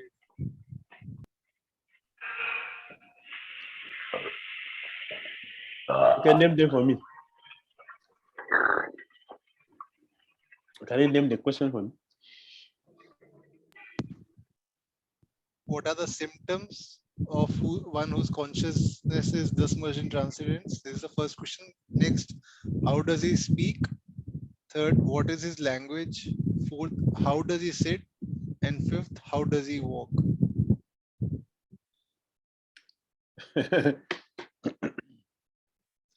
Thank you. Oh, okay.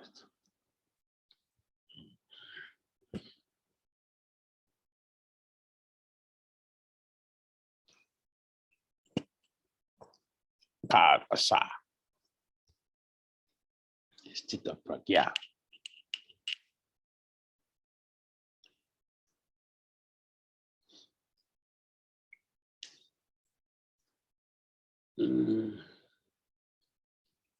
How does he speak? How does he sit? How does he walk?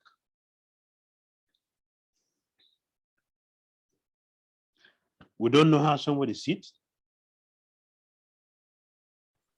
We don't know know, how someone- Maharaj. We know, Maharaj. So, why are you asking this kind of question? What kind of question is how does he see? If we see someone working, we're working every day. Is it not? We're working every day, we are sitting every day, we are talking every day. So why are you asking this kind of question? He doesn't know how somebody sits. What is Arjun asking? Maharaj, it can be like a person who is a sthit pragya, that his activities would be Krishna conscious, and the way what he speaks, it is like not the ordinary sitting. Like what he speaks, how he sits, it will be all of Krishna.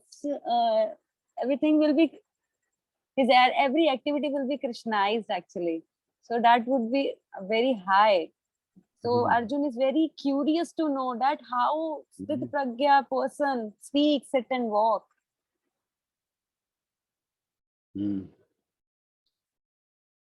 Very good. Arjun wants to know how to recognize his Chitta Pragya. One in divine consciousness. Chitta Pragya means one in divine consciousness. Arjun wants to know. What are the symptoms? How will I recognize a person in divine consciousness?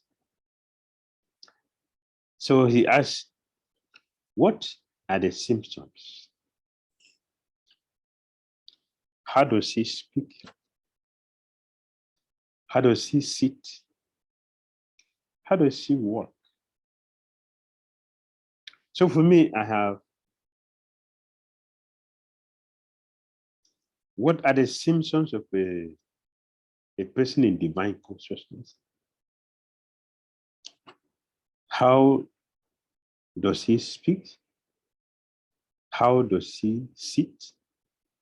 How does he walk? For me, I understand it is 4. Okay. So I'm correct. So can you see the board on the screen? Yes, Maharaj. So I have 4, which is confirmed here.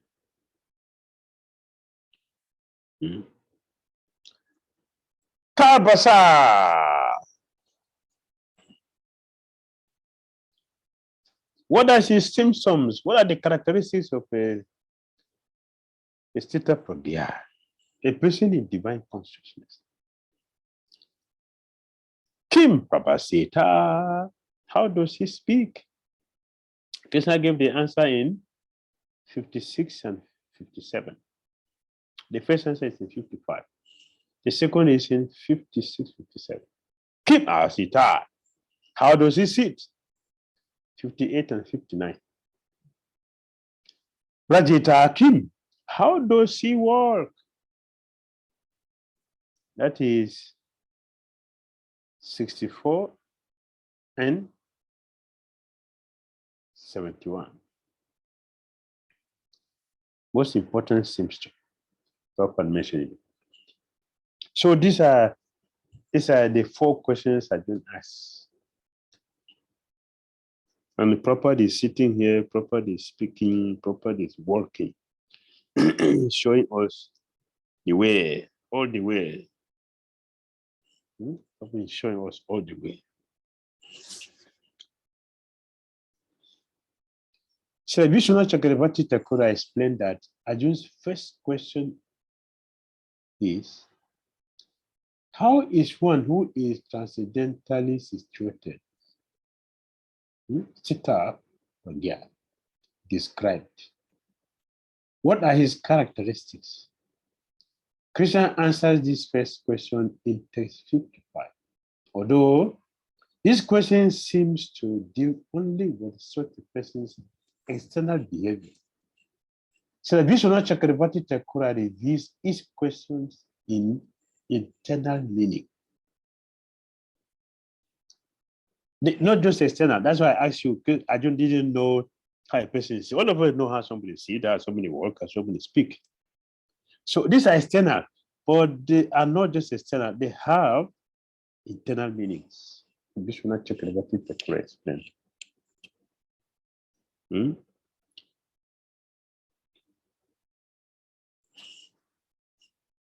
So the first answer is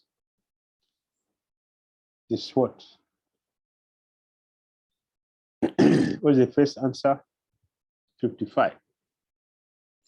Sri Bhagavan Uvacha Prajahati Jada Kaman Saravan Bhartamano Gatan Admanya Ivatmana Tushtan Chitta Pragyasta Duchati. The Supreme Personality of Godhead said, O Partha, when a man gives up all varieties of desire for self-gratification, which arise from mental concoction, and when his mind, thus purified, finds satisfaction in the self alone, then he is said to be in pure transcendental consciousness. Very powerful. Powerful. So what are the symptoms? He gives up all varieties of desire for sense gratification, which arise from mental concoction. This is how we know it's pragya. A person in transcendental consciousness, he gives up all desires for sense gratification, both gross, subtle, or mental. All. How? Artificially, such sense desires cannot be stopped. But if one is engaged in Krishna consciousness, then automatically sense desires subside without extraneous effort. Papa said it.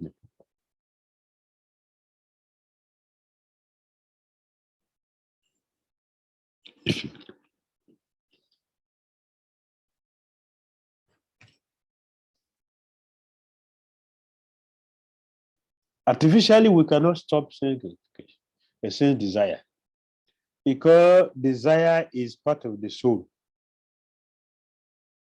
So we cannot stop it. But we can purify it, Prabhupada said. We can purify that by engaging or by desiring Krishna consciously. Then condemned material desires will disappear. This is how we replace it. not by artificially jumping. It is not by artificial means, but by gradually training the senses to take to Krishna consciousness.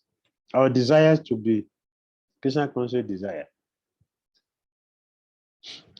And how to expand our Krishna consciousness. How to make people to take to Krishna consciousness. What is the best way we can bring people to Krishna consciousness? How can we encourage people to take to Krishna consciousness?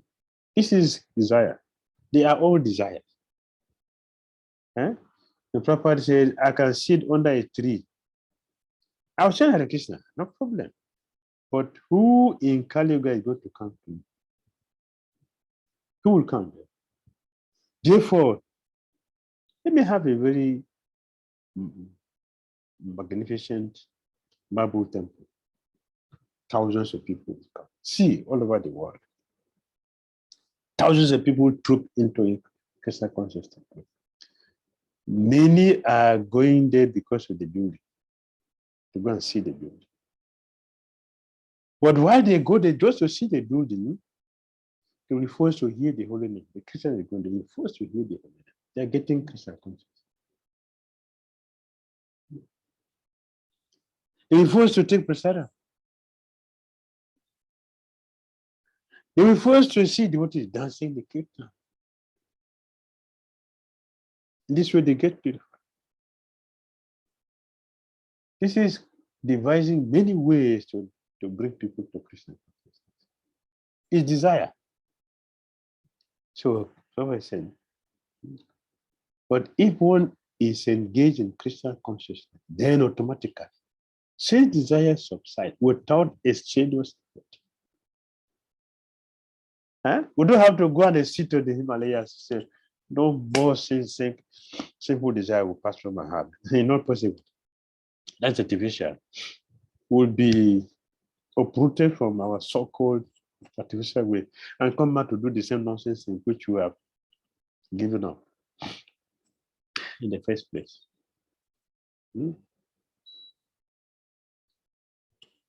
How? By realizing, so first of all, his mind thus purified finds satisfaction in the self alone. Yes, when our desires is getting purified or is engaged, it turns into Krishna desires. The mind will become purified. And that purification, there will be satisfaction. There will be satisfaction. Satisfaction will come only when the mind is purified, free from unnecessary, unlawful desires. How? By realizing himself as the eternal servitor of the Supreme Lord. Realize yourself as the servitor of the Supreme Lord. Yes. Makes it very, very easy.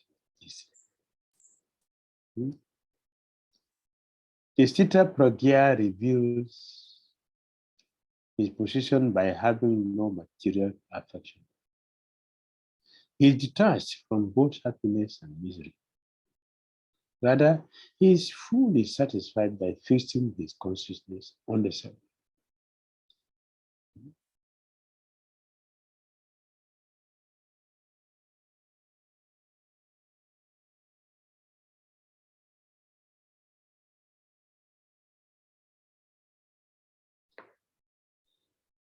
All right, 56 and 57.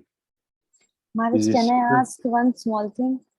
Yes, please ask me. Maharaj, as we are saying, that gives up all varieties of desire for sense gratification, and you explained everything very nicely. That when we have desire for serving Krishna, so when our desire for performing spiritual activities will increase, automatically sense gratification, desire for sense gratification will go down. Is it like? Yes. Yes. So what we have to do, like we have to just engage in the pure devotional service, and rest, this will happen. The fire of the fire of pure devotional service. Rupa Goswami explained. Pure devotional service because it brings immediate end to suffering, an automatic promotion to enjoyment. That is the power of pure devotional service. So engaging in Krishna consciousness, what happens? We will gradually, but as we just like when you put a dirty dress in the water with the soap and you apply the strength, the more you wash, the less the dirty will, until it is clean. The same way, by engaging ourselves in Krishna consciousness, the purification will continue to take place until we have a final stage. All the impurities are gone. Through this, we simply have to plug into the fire of bhakti, that's all, and just continue. And I proper one, and we should never again go back to our nonsense, which we have given up. Then we are secure. All right? Yes, Maharaj. Thank you so much, Maharaj. Okay.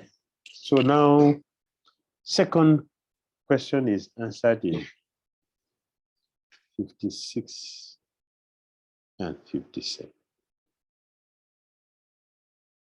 56.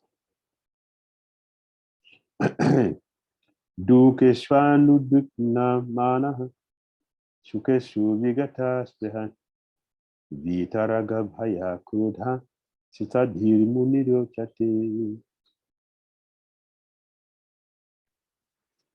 One who is not disturbed in mind, even amidst the threefold miseries, or elated when there is happiness, and who is free from attachment, fear, and anger, is called a sage of steady mind. Right.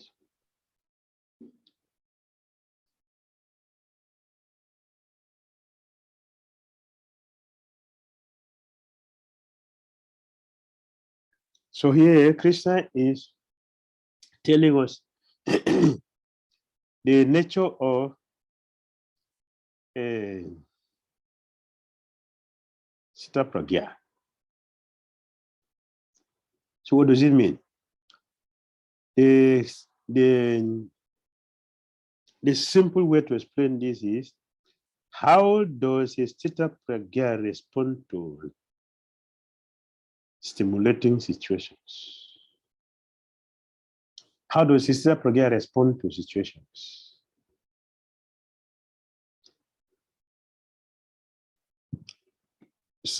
Someone say a glorification, and also say a condemning situation. How do a Sita Pragya respond to this situation? This is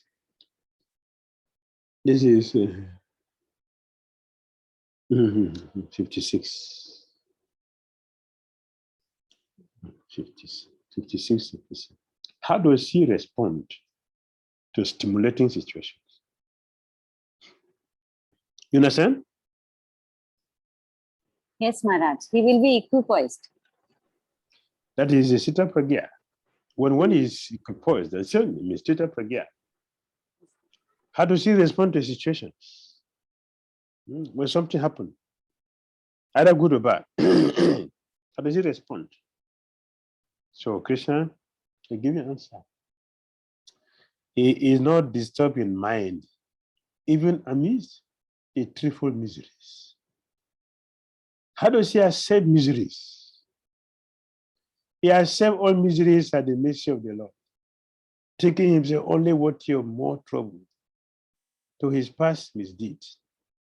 And he sees that his miseries, by the grace of the Lord, are minimized to the lowest. It's in the purport. You see the same purport in chapter 12. Papa said the same. In chapter 2, verse 13 and 14, Papa said the same thing. Not elated when there is happiness. How? It's free from attachment, fear, and anger. It's free. When one is free from attachment, if one is free from attachment, the natural ornament that goes with the attachment, the natural ornament that goes with attachment is what?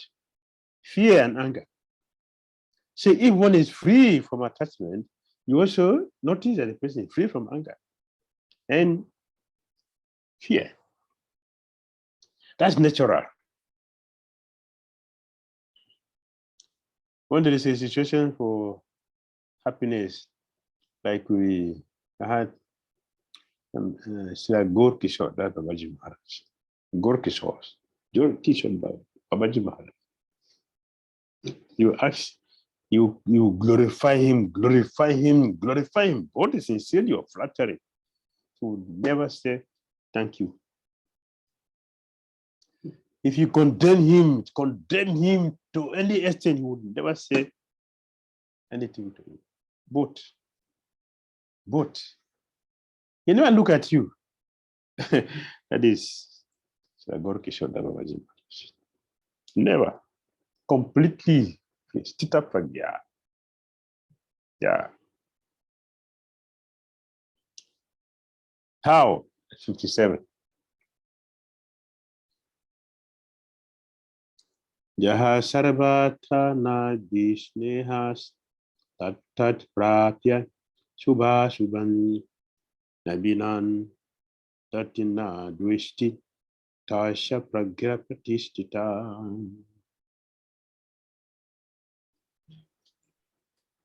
In the material world, one who is unaffected by whatever good or evil he may obtain, neither praising it nor despising it, is firmly fixed in perfect knowledge.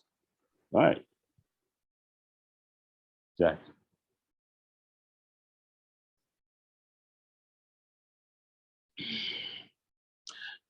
He is unaffected by whatever good or evil he may obtain, neither praising it nor despising it. He is equal to both. Let's just sit up here. A Sita Muni is both fixed in knowledge and aloof from the material world. He lives on the transcendental platform, and therefore his mind cannot be materially disturbed. The Prabhupada mentioned that. Such a fully Krishna conscious person is not at all disturbed by the onslaught of the threefold miseries, for he accepts all miseries as a mercy of the Lord, thinking himself only worthy of more trouble due to his past misdeed. And he sees that his miseries, by the Lord's grace, are minimized to the lowest point. Similarly, when he's happy, he gives credit to the Lord, thinking himself unworthy of happiness. The symptoms Krishna mentions in the verse describe a Krishna conscious person, but they may also describe one who is liberated but not Krishna conscious. An exalted devotee is unaffected by material happiness or distress because his consciousness has nothing to do with matter. But one who is simply liberated in Brahman may be neutral in relation to the material world while having no positive engagement in Krishna consciousness. Thus, these symptoms are applicable to both personalists and impersonalists, though Srila Prabhupada emphasizes how they apply to personalists. The next question, how does he sit, means how does he not engage his senses. What is his mentality when his senses are restrained from their object? Krishna answers in the next 2 verses. All right? Yes, Maharaj. 50. Can you go to the next one? Maharaj, Next. just I had one question. Okay. So as it was mentioned that out of the questions of Arjuna, that so 56 and 57 verses tell about how does a Sthit Pragya speak. But in 56 and 57, I don't see anywhere a quality of speech being expressed. The quality of speech is being told. So how does it give answers to the question that how does Sthit Pragya speak?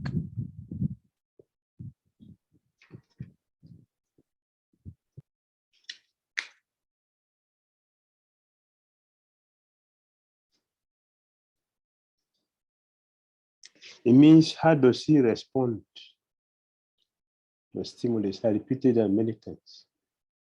How does he speak means how does he respond to stimulating situations? It's not only physical. I mentioned before, not only physical, it has a subtle meaning. So how does he respond to situations? That's the meaning of the question. So isn't it, Maharaj, similar to symptoms only?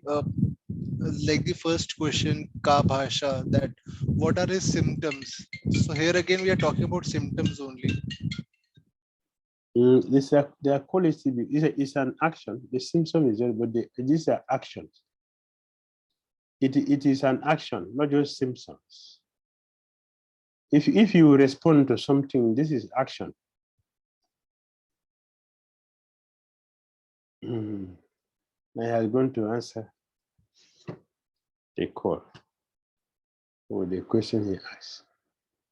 All right, any other question before we have only 3 minutes left? I mean, keeping you since I don't even give you a break. I'm very wicked. Now let's see. We have only 3 minutes. We don't have to continue. We'll continue next. Any question we have? Just 3 minutes left. If you take the next verse, we have to do that. Yes, Aradia. Maharaj, so the explanation that you give to Karun Prabhu, so does that mean that in the verse 55, it means that in a particular demanding situation, how does he react? Means we are talking on the mental level, and here in 56 and 57 verse we are talking on the practical action level. Yes, this is practical. So it's action. How does he speak? It's action. And 55 it's mental. Yes. Okay. Okay. Thank you very much. All right. Thank you. Thank you, Maharaj. Maharaj, just one thing I wanted to ask. When you are explaining any answer or when you are giving explanations to a verse, you are able to quote what Srila Prabhupada had told, so which makes it very much authentic. So how can we practice to learn those things? Because we read, but then we tend to forget. So if you can share how you do that, that will be very much helpful for us. It will be similar to Arjuna's question, how does Sthit Pragya speak? So you are speaking very nicely, so it will be very helpful for us.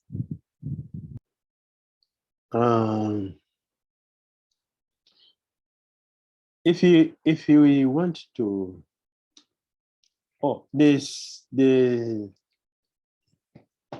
the proof that one has had something. The proof that one has had something, it means that You'll be acting on that. That's the proof. You'll be acting on it. Not acting on it means you have not had it. I said, no, I was there in the class. Yes, you're there in the class, but you didn't hear anything. One who attended the class is one who is going to act on that. Therefore, when we hear something and we hear something, the next thing, and the reason why we should hear is to get it down in our heart and start working on it. That is how it becomes our life. Damodar Sekura said, when a devotee hears something, we internalize it. We take it to the heart and be working. When will this become my own life? I want to have the same experience. Like this. Let it also become my experience. So we are working towards that. Then it becomes now.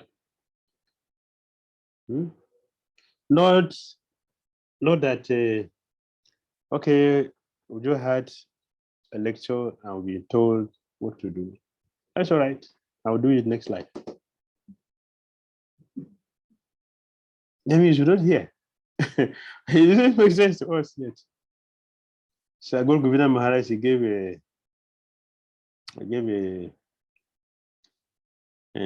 story. He was saying about two ladies who were attending a lecture for 7 days.